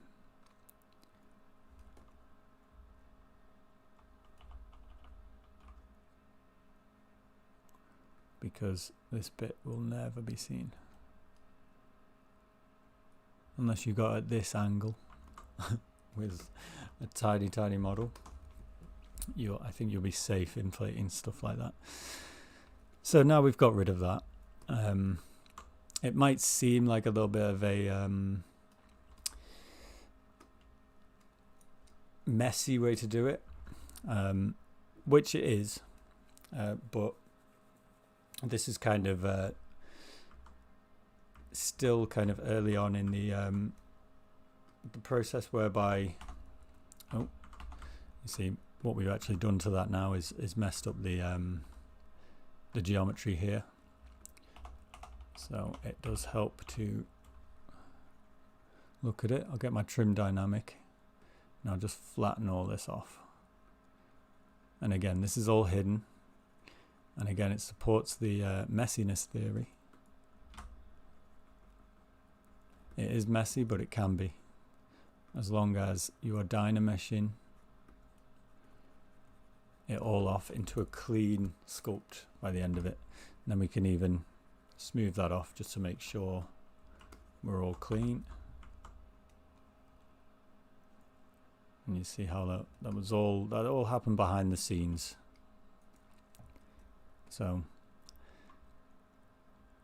you can be as messy as you like behind the scenes. And I mean, I would definitely come in and clean this up and make sure that it wasn't a massive ugly hole. But the at the same time, the process of booleaning, which we'll move on after I've done the legs here, the process of booleaning will help, and I will show you that after we have done the legs. Likely going to run over time here, but hey ho. First stream, hardly surprised. Now you can see the shoes here are quite messy on the inside. We'll sort that out. So we have these parts, the legs, the kind of fishnetty stockings. I'll move the ferret out the way. And then we have both shoes, and then the shorts, and then the base. So we're gonna, like we did before, check for subdivision levels. Gonna get rid of them because we don't need them. And then I'm gonna merge down. I'll keep these ankle parts messy, but again, I would go in and sort these out. And then I'd begin merging these down.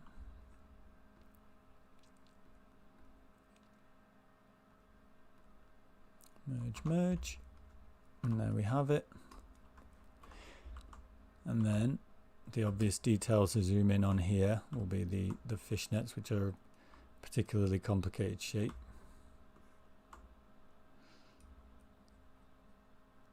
I will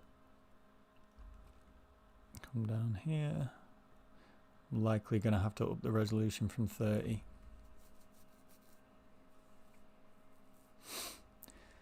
Hopefully Zbrush can handle the complexity of those stockings. Of course it can. Lovely. Okay. So then, let's pretend that the legs are working all fine as well. In fact, the ferret can. I'll leave the ferret out for today because there's oodles of issues with crossover here because the little guy only just got added on yesterday. So I will I'll leave him out for the minute. The second to last, the penultimate process that we're moving on to next is the process of keying each individual piece. So creating a male and female part, cutting them out, and then finally we'll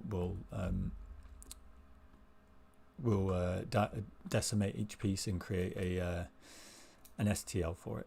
So I consider the penultimate process to be in two parts essentially, because we key and we boolean the key out of the other part, the male female connection, pretty much as one process. It's all one process. So how we would make a key, so we would want the head to register with the torso underneath this lovely seam that we've created. And if we glued this on as a printed piece with just this flat part to register with, we wouldn't know what rotation it needs. It will probably after time fall off or become wobbly, what have you. So we need something to register that part in and hold it fast so that it doesn't move. And so we can create this shape using, if I scroll all the way down to in my tool palette to, in fact, if I first of all insert, excuse me,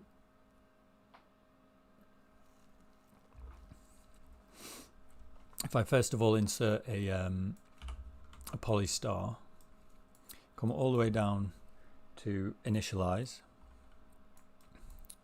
and then create myself a cube, and it can be 1 by 1 by 1.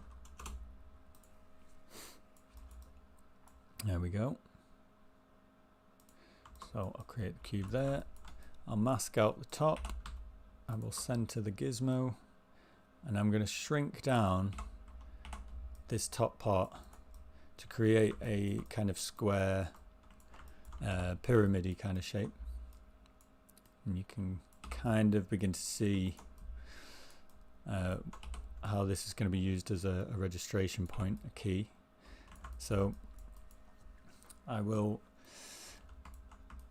be attaching this part to the head, and then this will be inserted into a negative of itself in the body. So instead of telling you, I will show you what I will do, still using the Z modeler. In fact, I'll jump into the Z modeler brush, and I'm going to bevel these corners. So I'll hover over an edge. I'll hold down space to get all of the actions associated with edges that I can do. I'll hit bevel. I'll make sure the target is an edge loop complete, so all the way around an edge loop, and I'll make sure it's a single row with a linear edge, and then I'll simply click on the edge of the one I want. In fact, I need to change that into, in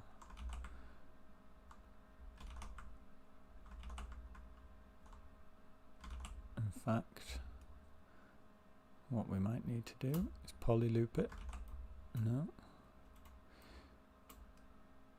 I could do with beveling all the edges, to be fair, so I could just end up doing that, because it has escaped me how to make it just bevel that top edge. We don't want it partial loop. Edge loop complete. 2 rows, 4 rows, 8 rows. Yeah, so basically I will go through and I'll bevel all the edges.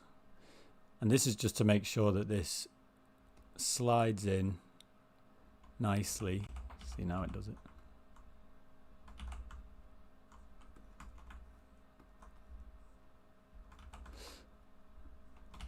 You know what? Right, there is another way to do this. I forget how the bevel edge works. So I'm going to Q mesh a single poly. I'm going to extrude it out. I'm going to grab just that extruded out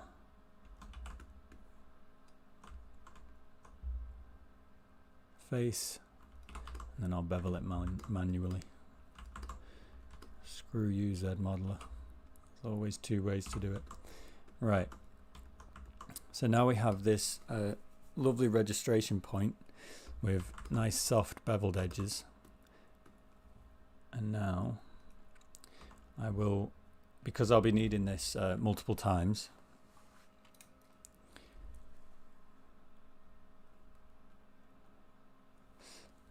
sorry, I was just checking the chat.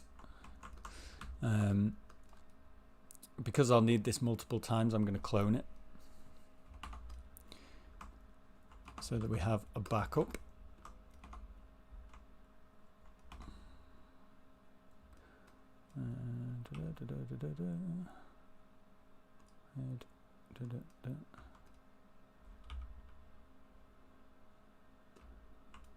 Okay. Oh, it's made it really tiny. Okay, that's what was going on. Okay, so now these don't have to necessarily be uniformly the same size for every piece. So let me move back to my move brush.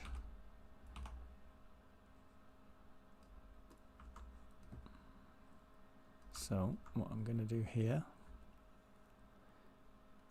is make it a size that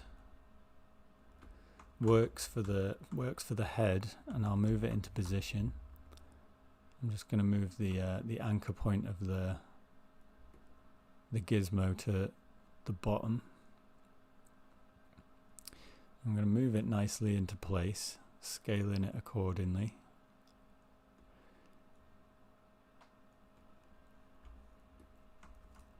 And then I'm going to bring the torso in and then have a look at it with transparent activated. So this will give us an idea of how far into the model this registration point, this key, is going to be, and also how close to the edges it's going to be. So what I might do here is move it slightly further to that side, and because it's a separate piece, I can have a look how close to the edge it's going to be there. I'll have to move it up slightly. So probably do with maybe shrinking it down a little bit. That will work fine.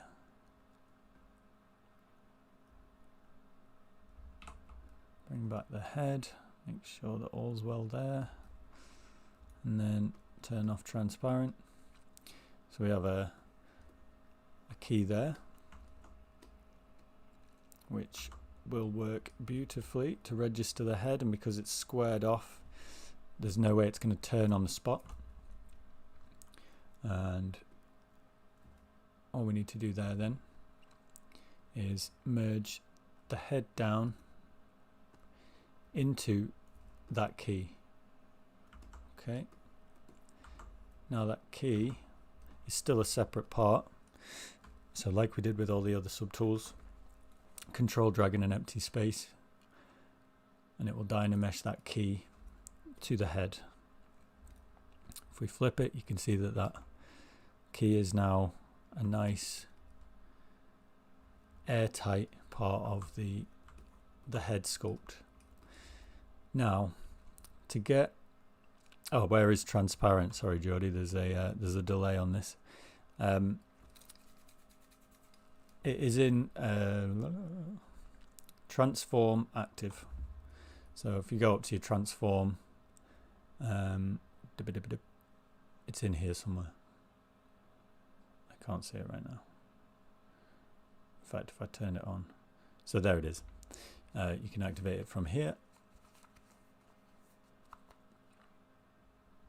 And then you can activate or deactivate ghost mode in there as well. Ghost mode just gives you kind of a this freaky ghost looking cool thing.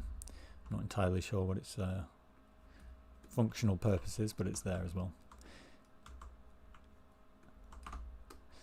Okay, now that we have our head, our head is ready. Our head is ready to be hollowed out and printed.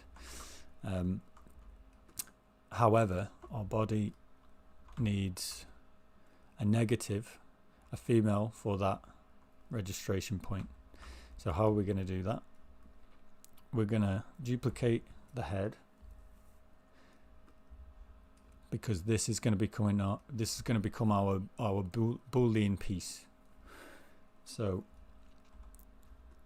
in I forget what year it was, but in one update for Zbrush, it came in the live Boolean feature, and this was an absolute revelation and was a bit of a game changer as far as 3D printing goes. Basically, if we hit by clicking this this symbol here, see how the left one is activated for all the other subtools by default. If we click this one, which means it will become a negative, it will subtract away from your model, and then we hit, beg your pardon, we do this on the head, sorry, and then we hit live Boolean. It's going to essentially subtract that geometry away from everything that is above it, that is visible as well. So this gives us, it's not actually done it yet, it's just given us a pre-visualization. And so if we go onto our head that is live Booleaning right now, and we move it, then it is going to, in real time, subtract that geometry from everything that is above it. And so if I bring this back after it's auto-saved, you can see what I've done to cause that to happen. So I'll move her back up. I'll create a live Boolean with her again. There is a problem with this though. If I was to Boolean this right now and make this the live piece, then there would be no difference in scale between this head and the duplicate that we've just made, and therefore the registration point, the key here, will be exactly the same size as the new registration point that we've made, using the live Boolean process. Beg your pardon. It will be the male piece will be exactly the same as the female piece going in. So what we need to do is we need to make the registration point slightly bigger. We need to inflate it, essentially. So what I can do here is to make our lives a little bit easier. We don't need all of this other stuff. Let's pretend that the hair isn't intersecting for the time being for this demonstration. We don't need all of this other stuff. So what I'll do is I'll turn lazy mouse off and I'll mask off this whole neck area, and we're just going to use that. Turn my dynamic size off. We're gonna take it up to the head, mask off the neck part, and I can be quite rough with this because as long as that registration point there remains untouched, the rest is getting deleted anyway. So I'm just going to select rectangle, all this stuff away because it's in my way. Continue to mask this off. There we go, there we go. And then clean it up a tiny bit.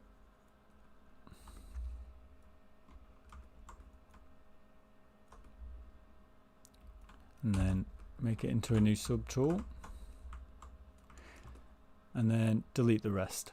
And remember that this is on a duplicate.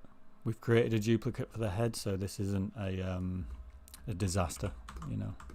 We haven't deleted anything off our original. And then we're going to dynamesh that together. And it's going to create very sharp, horrible edges, but this is just a Boolean piece. So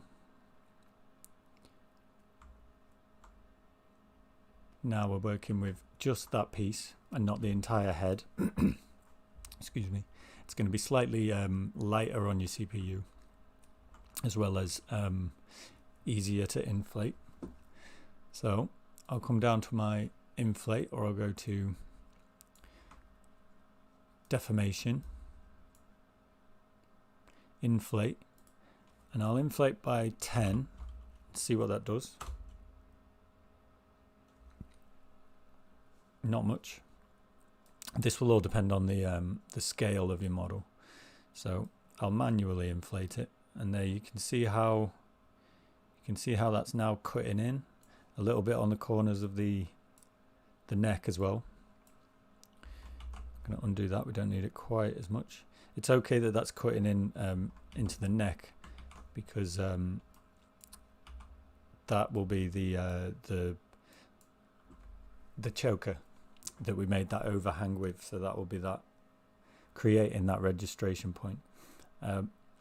If we're doing this manually, however, we need to make sure that we keep a track of how much we're inflating it, more or less, because if we're doing it visually, you are depending on how large or how small you're making your final print. It might look large to you while we're in the viewport here, but if you're printing that half the scale of what we're seeing here, then however much you're inflating it now is going to be half the amount of that, if that makes any sense. So essentially, the smaller you are planning on printing this, the bigger this registration point is going to have to be, because this could be a case of like 1/5 of a millimeter. But what we can do is we can bring our original head in here, and if we pop this below our Boolean head, it's not going to consider it as part of the Boolean process, and therefore we can see it's a little bit CPU heavy, so we'll be lagging a little bit. We can see that, I don't know if you can see that anyway, but there is a gap now in between that and the neck, which is what we want. This means that there is the tiniest bit of wiggle room. This means that we can add glue inside and it will still go into its registration point properly. And it also means there won't be too much friction, or it won't fit because of warpage or anything like that. And so what we need to do there then is we have our registration point. And I mean, you should really be renaming these when you duplicate them. I'm doing it purely visually for the purposes of time, but organization is will save you a lot of headaches. So now we have our torso, we have our live Boolean piece. If I bring back that and hide our original head, then we have our negative registration point. How do we make this not just a live Boolean piece, but a real Boolean piece? We merge it down. Because this piece is dynameshed and this piece is dynameshed, we're able to merge them both together. It will come back, but remember this is a negative piece. So as soon as we control click and drag in a empty space, it will run that calculation and it will take that away for real this time. So there we have it. We have a lovely registration point for our neck and our head. Lovely, very satisfying. And so then we would do the same. How long are we over? 11 minutes. That's not so bad. So then we would do the same for the arm. This will be a bit more tricky because of the baseball bat. However, it's exactly the same process. We have to figure out what needs the male piece and what needs the female piece. I tend to put all of the female pieces apart from the lower torso into the hips as female pieces, so that all of the pieces coming off it get the keys in them. This way you can kind of ensure consistency. Consistency is good with this kind of thing. Okay, so what I'm going to do is I'm going to insert our cloned key from before. Remember, it's super tiny. I should have really made it bigger already. Oh well. And we're going to move it down to our arm. Isolate those bits. I'm going to move it over to the arm. Line it up.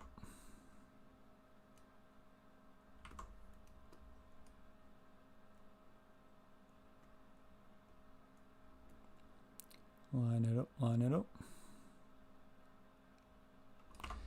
Check it against the body.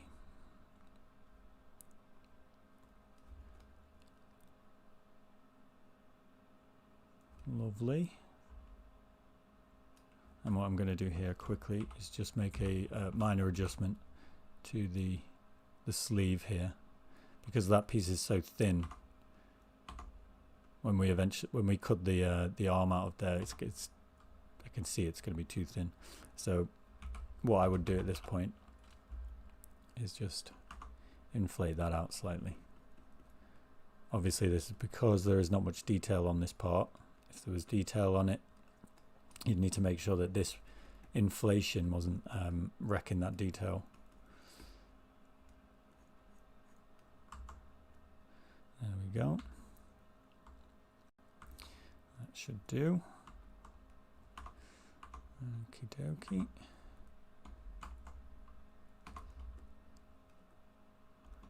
And then I'm going to merge this down into our key.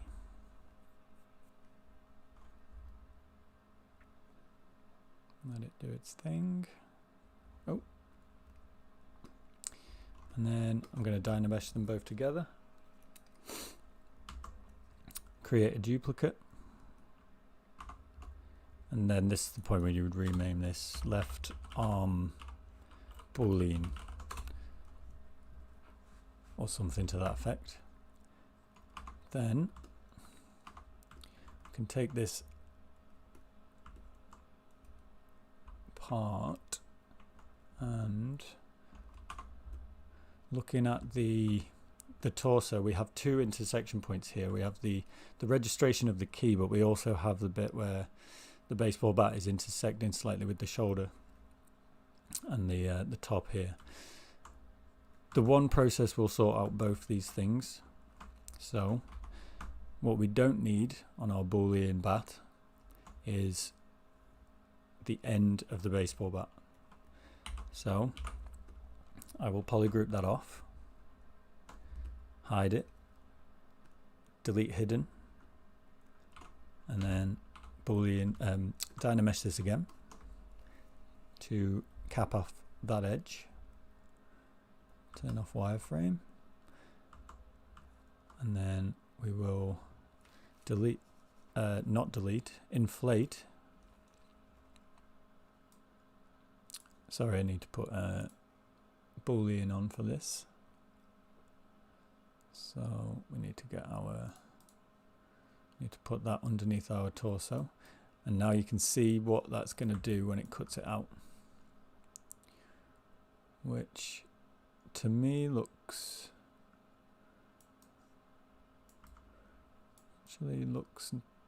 pretty good. Bear in mind this is going to sit nice and neatly, and these straps are going to create nice registration points. If I put our left arm, the original left arm, underneath our Boolean left arm and activate its visibility, we can even see when I inflate the Boolean left arm, we can then see in real time how much wiggle room we're giving it. And that, just eyeballing it, seems fine by me.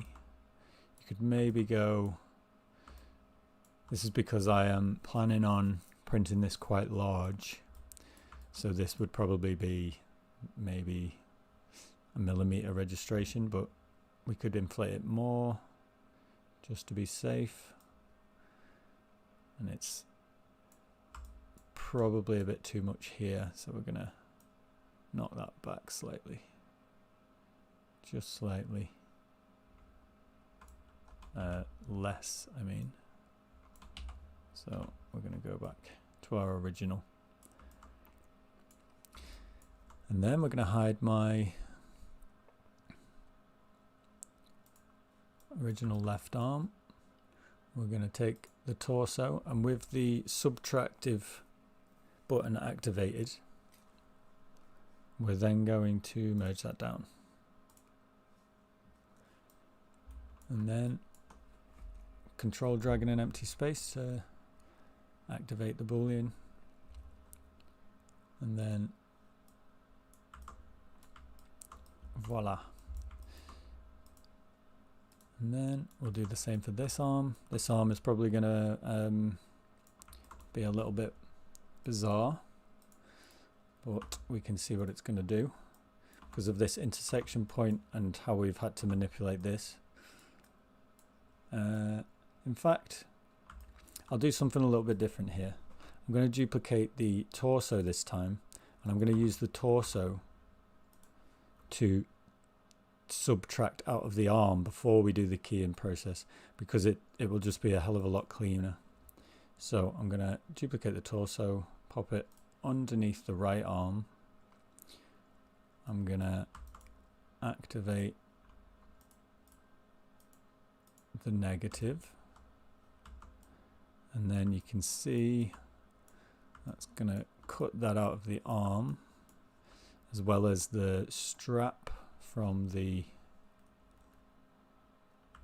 around the edge, and yeah, so you can see that that in and of itself is going to create some weirdness as well. So we'll do it for the sake of argument today, but we will we'll have to do a little bit of cleanup on this after we've booleaned it. So I'll take the arm, make sure that both are dynameshed, and I will pull it down into the torso. Just to reiterate as well, you always want the part that you're subtracting should always be below the part that you want to keep. So with this, I want the arm kept and the torso to take away from the arm. So the arm's on top and it goes down into the negative piece. So that just takes a little bit of time to get used to the order of things, but basically the part you want to keep, put it on top. The Boolean piece, bottom. So we're going to control drag there. Hopefully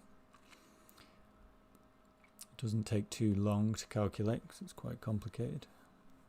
There we are.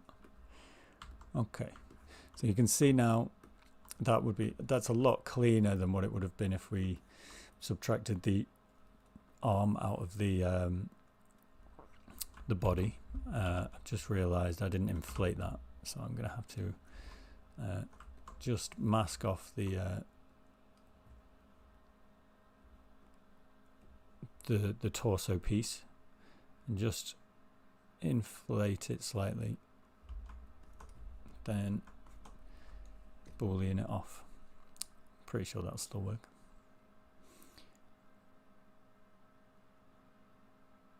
Yeah. Okay, so that's actually helped us out a little bit as well, because now these floating pieces are smaller. To get rid of these floating pieces, I'm gonna get my gizmo. I'm gonna control drag on my arm because I want to complete it. I want to keep it, and then I'm gonna drag onto the floating piece, and that's gonna select it. That's gonna select the arm and put everything else into a mask. So then if I polygroup it, then I will create one single polygroup for all the pieces that are floating. So that if I invert that and just have the arm selected, I will be able to delete hidden. And that should ensure that there are no floating artifacts, weirdness. These bits would definitely need to go. So I'm going to mask these off as well. I'll do these manually. Polygroup them. I hit Control W then. Isolate them. Invert the mask. Delete hidden. Dynamesh again, and then for a final cleanup you can press B for your brush palette, T, and then find the trim dynamic brush there, and then just trim dynamic in there. You want to be very, very careful with using brushes and sculpting tools, however. You don't want to go crazy with this. Just use it to polish up if you can. Once you start sculpting on something that you are manipulating for 3D print, you can create headaches. So,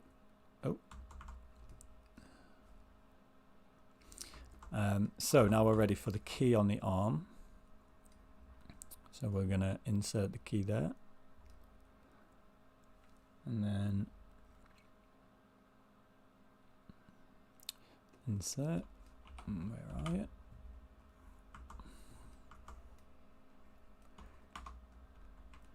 There we are. What I'll do, because looking at the time, we're half an hour over now. My original plan is I will, because the process is exactly the same. That's, yeah, you could have, Geordie, yeah, Geordie's asked what if you could smooth it instead of trim dynamic. You can do, yeah. Depending on the piece. For those sticky outy pieces, probably trim dynamic would be better, but you'd probably be able to smooth them as well. But yeah, just use your better judgment. It's on a case-by-case basis. I've kind of got into a habit of using trim dynamic as a smooth brush, because it's kind of in the sculpting process, it adds an extra level of kind of detail that you don't get, which kind of gets deleted by the when you use the smooth brush. Okay, so now for the registration point in this, because it's kind of a little bit strange how it's interacting with the body, but you know, it's not always going to be the same. It's not always going to be straightforward, and because I see problems here with sliding this up, you know, kind of getting this to come in here, so you're probably going to bring this in at an angle here. I mean, there's overhangs here that would really need to be sorted out, but again, for the sake of time, we'll pretend they don't exist. And in a very strange and weird turn of events, I might even put the registration point not in the end of the arm. Does that make sense? See this, it's a little bit of a thinker. And there is a an argument for printing these two bits together as well. I mean, that is probably what I would do, to be fair,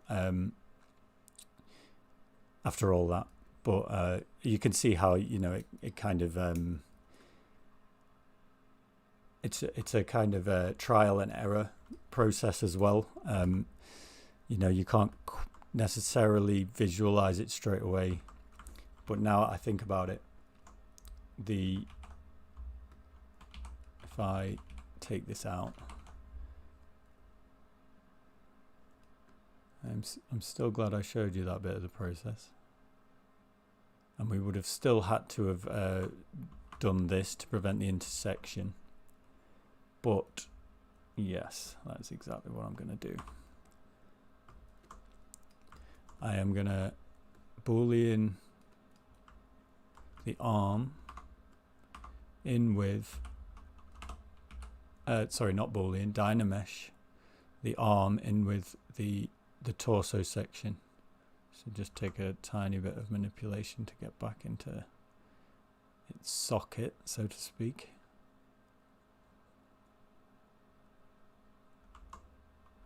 And then inflate as well, just to make sure that's nicely sealed off. The only problem there is, you know, now the shape is a little bit wider than what we would have had if we'd printed the arms separately. But I think,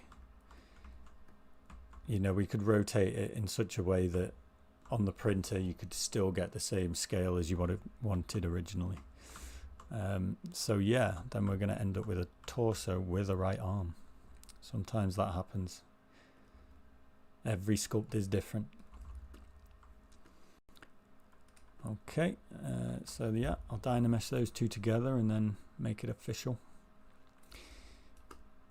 And then again, make sure that you're checking the details every time you Dynamesh something with something else. It's easy to get into the habit of just Dynameshing at this distance from your model, looking at it and thinking that it looks beautiful and that all the details still there, and then you zoom in, or worse, you print the thing and those details that you thought were there have been Dynameshed and Dynameshed and Dynameshed out, and then you're left with nothing. Okay, so now our legs need one lovely big registration point right in the center, of which we can use the one we were going to use for the arm.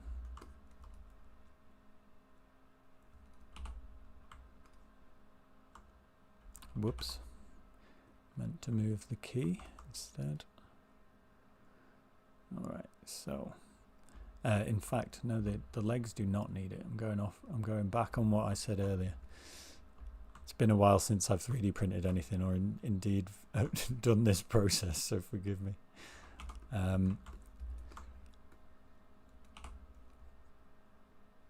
Okay, so the legs themselves need a key, but they also need repair. The torso itself, beg your pardon, needs this whole thing sorted out here. We have, I mean, it does and it doesn't. I mean, we if we compare it up to the legs here and the shorts that these go into, this is going to be a very sharp piece, especially this probably won't even print. This is so sharp. Now we could come in and, you know, smooth off this, which is a very viable way to do it, and yeah, I mean, I would, and very much could do that. You've got to compare it, because it's going to be pretty much hidden by the shorts. I mean, you could work into the sculpt itself as well, that the shorts come up slightly and provide a housing for the torso piece, and then you won't see all of this smoothing. Again, I would use the smooth in conjunction with the trim dynamic. You see the trim dynamic, you can kind of bevel the edges as well, organically, which I very much like. But yeah, the smoothing is a lot quicker and perfectly legitimate method. So I'm going to use smooth because it's a lot quicker. And we'd go all the way around, soften that edge up nicely.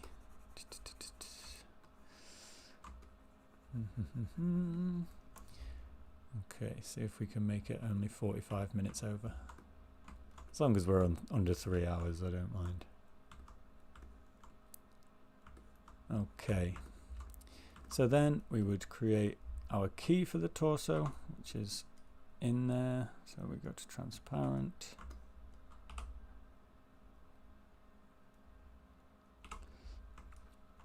Oh, by the way, I think it was Geordie that asked the question earlier of where is the transparent? Yeah, where's transparent? It should be by default docked on the side as well onto the standard UI. Well, that was in my head. Okay, so then we have the key for the torso. We'll move the torso down to above the piece, and then we'll merge them together, then dynamesh them together. Click drag. There we go. And there's the torso piece completed. We'll need hollowing out, but I'll show you that in a moment.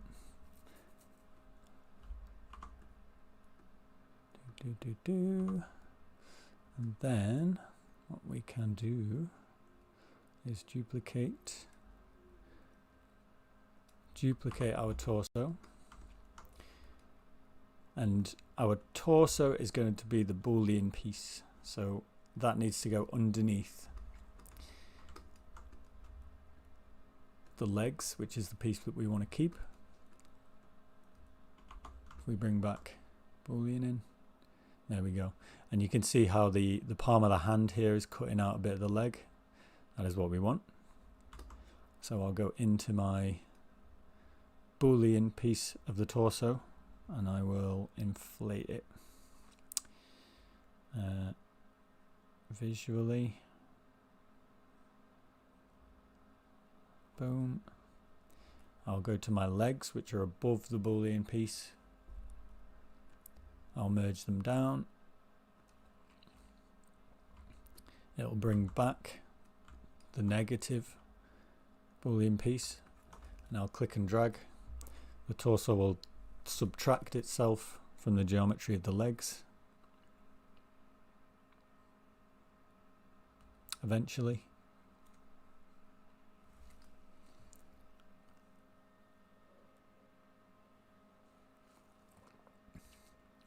That was slow because we were dealing with 7 million polys.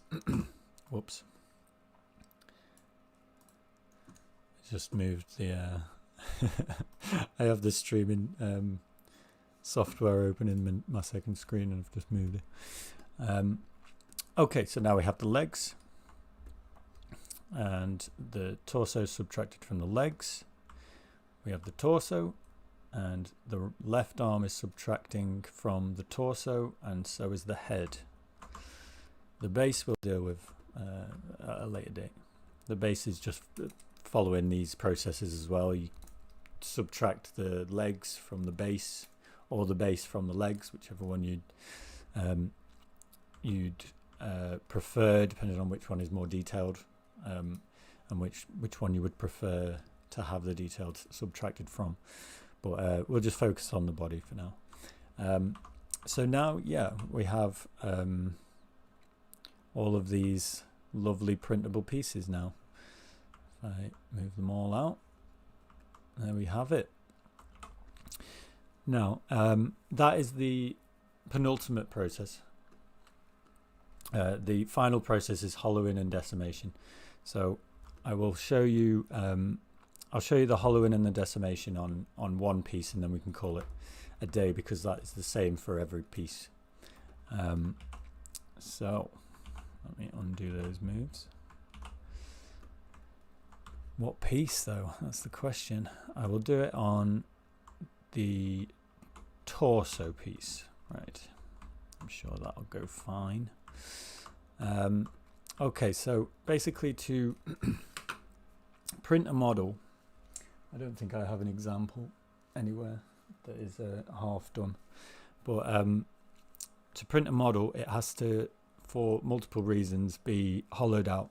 One of those reasons is just to conserve resin. Resin's very expensive, and there is really no point in printing solid pieces. If you print out a solid piece, it's going to be too much weight, it's going to be too much suction, it's going to be too much lots of things for the printer to handle. And so you hollow it out, it's lighter, it's nice and cost effective and eco-friendlier, you know, all of that kind of stuff. It's just better all around, really. And so we need to hollow it out. Now, most slicer softwares, you can hollow it out a lot quicker than Zbrush. So my recommendation is you would go into a slicer software like Chitubox, or what's the other one called, Lychee, or there's lots of versions, and they all have a pretty decent hollowing capabilities, a lot more practical than Zbrush. But I will show you the Zbrush part just for giggles, and because the title says entirely within Zbrush, so I've got to. So I will go to an underside, a hidden part of my sculpt, usually a part with a massive unaffected area like this. It's usually there, or it's usually maybe here. And we are going to hit B, I, and go to these primitive brushes again. We're going to grab our cylinder again, and instead of just dragging it out like we did last time to create the neck fix, we're going to hold Alt before we drag, and you see what this does. Basically, we're creating, just like with the Boolean pieces, we're creating a negative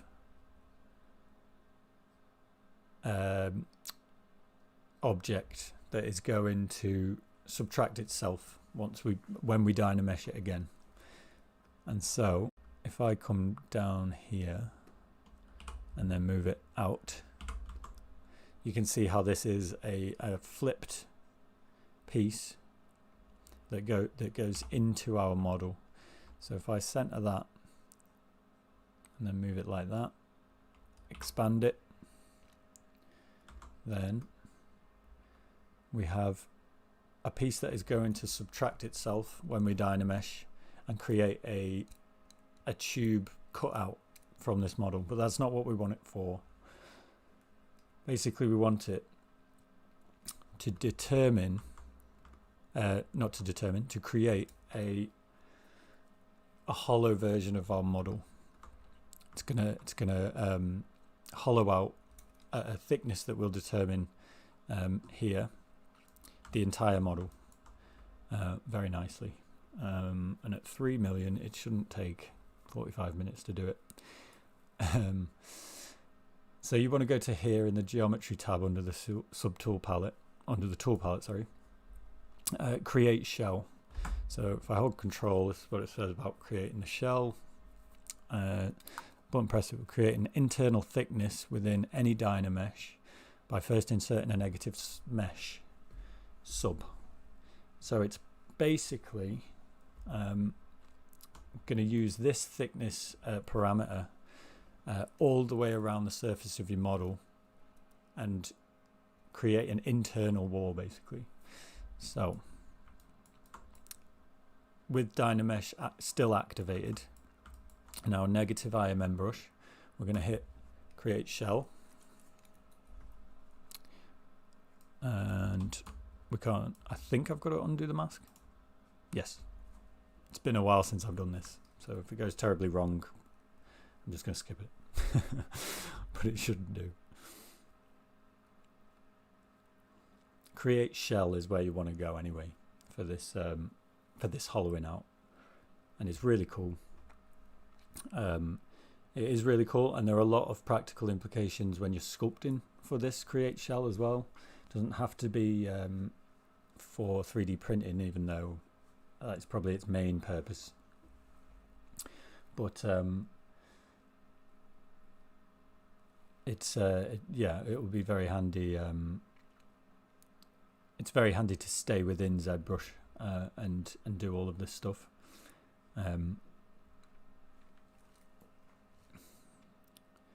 Just thinking about it. It will take quite a while, I think, on air. Oh, I've got rid of the chat. Beg your pardon. There's no more questions. There is. Did you inflate the hand hole? What hand hole was this? Where it intersects with the leg? I don't know. Did I forget? I can't actually remember. Okay, so on the legs, yes, I did, because now that the hand is part of the torso, it was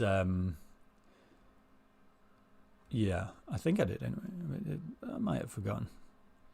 Yeah, I think there is I think there's a bit of a gap there. So I inflated the whole torso, and then it, as a result, it inflated everything as well that's Dynamesh with it. And where was I?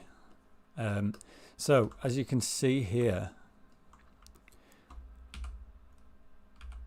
there is now a hole where our negative shape was,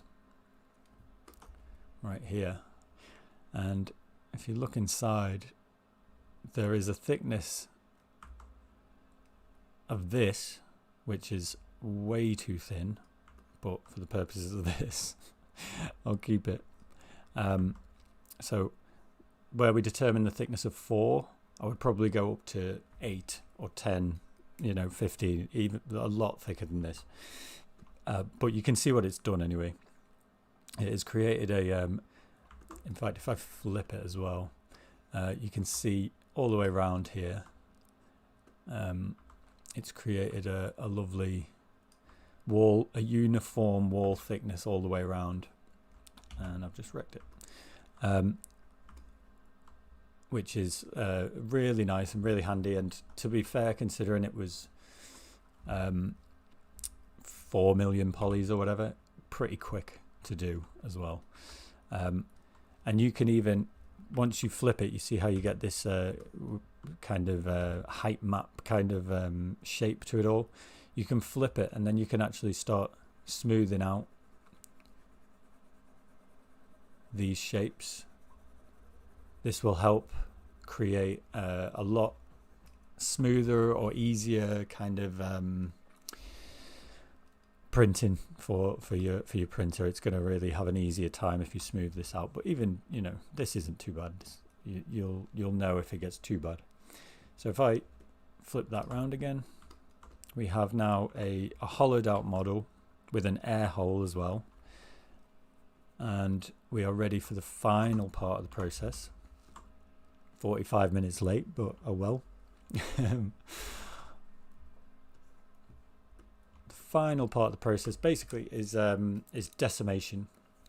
So we can't send this 6.028 million poly dense model to any software. Full stop, really. Even 3D printing aside, I think any software other than Zbrush will die with 6 million polys in one bit. So, and the slicing software kind of especially, it can handle high polygon counts, but you're talking hundreds and thousands, not millions. Usually on a sculpt like this with 1, 2, 3, 4, 5, 6 pieces, you'd be wanting to look at maybe around 200,000 polygons per piece for the slicer software to be able to handle it. So how do we get something this dense? In fact, if I put wireframe on, you can see how dense it is. Here are all of the individual polygons and triangles that make it up. That's why you get this. For anyone that isn't familiar with polygon density, first of all, well done for making it this long into the video, but also the polygon count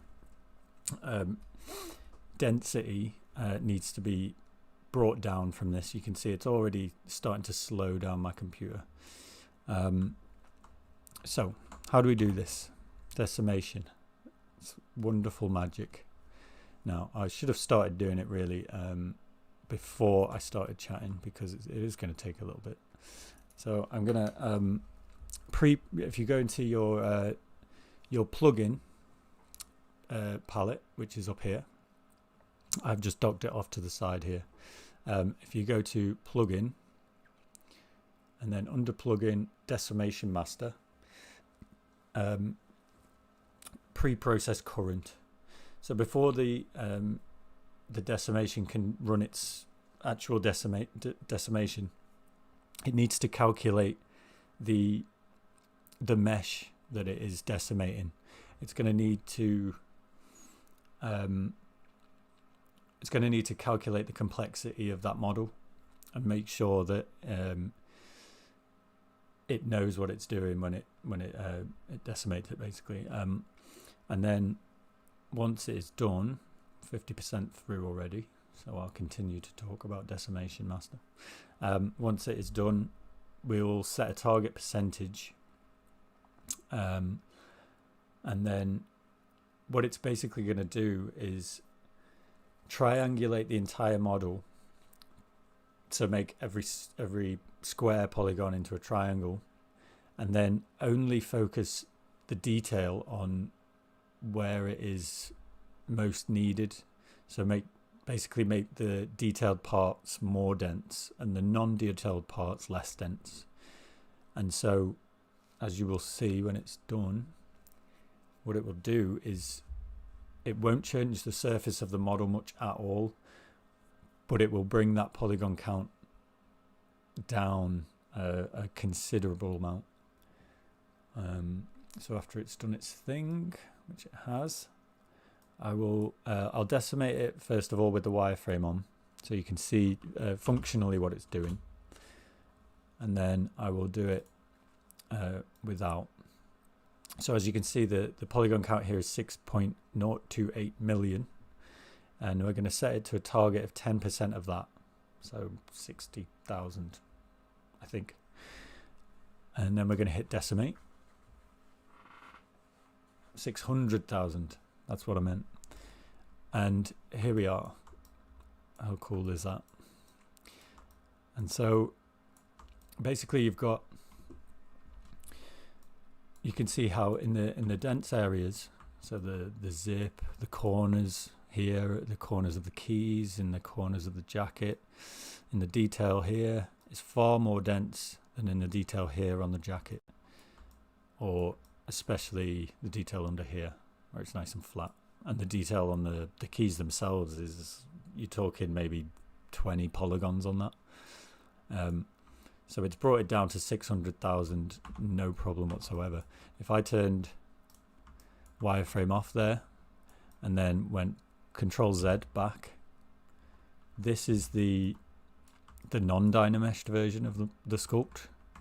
And then if I go ahead again, that's the dynameshed version. There's really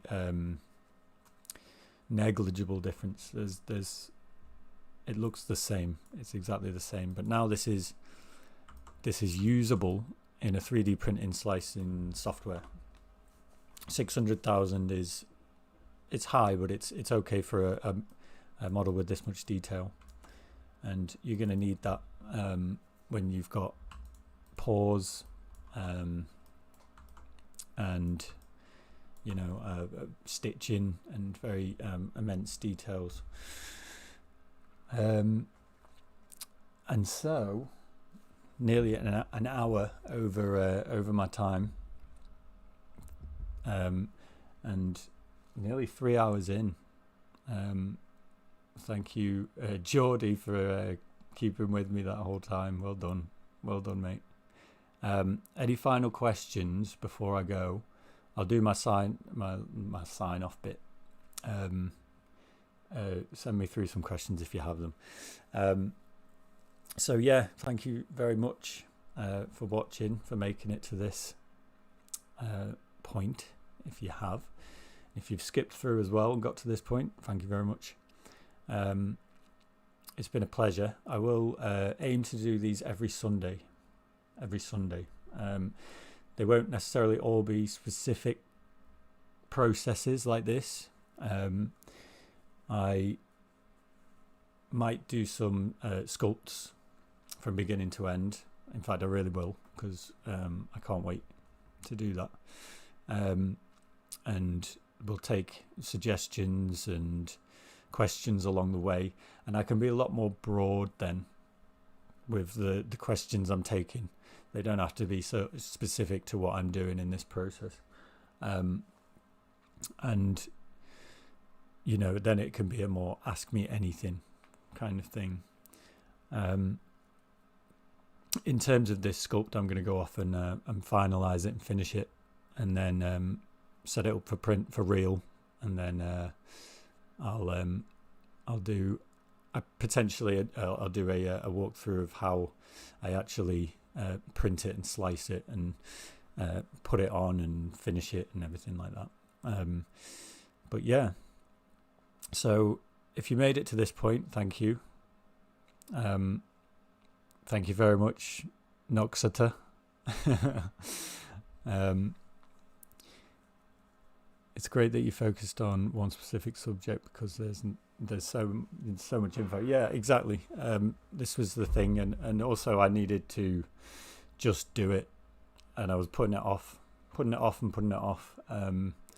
because I couldn't find the right thing to talk about, because like you said, there's so much info, and you got to start somewhere, I suppose. So I started here.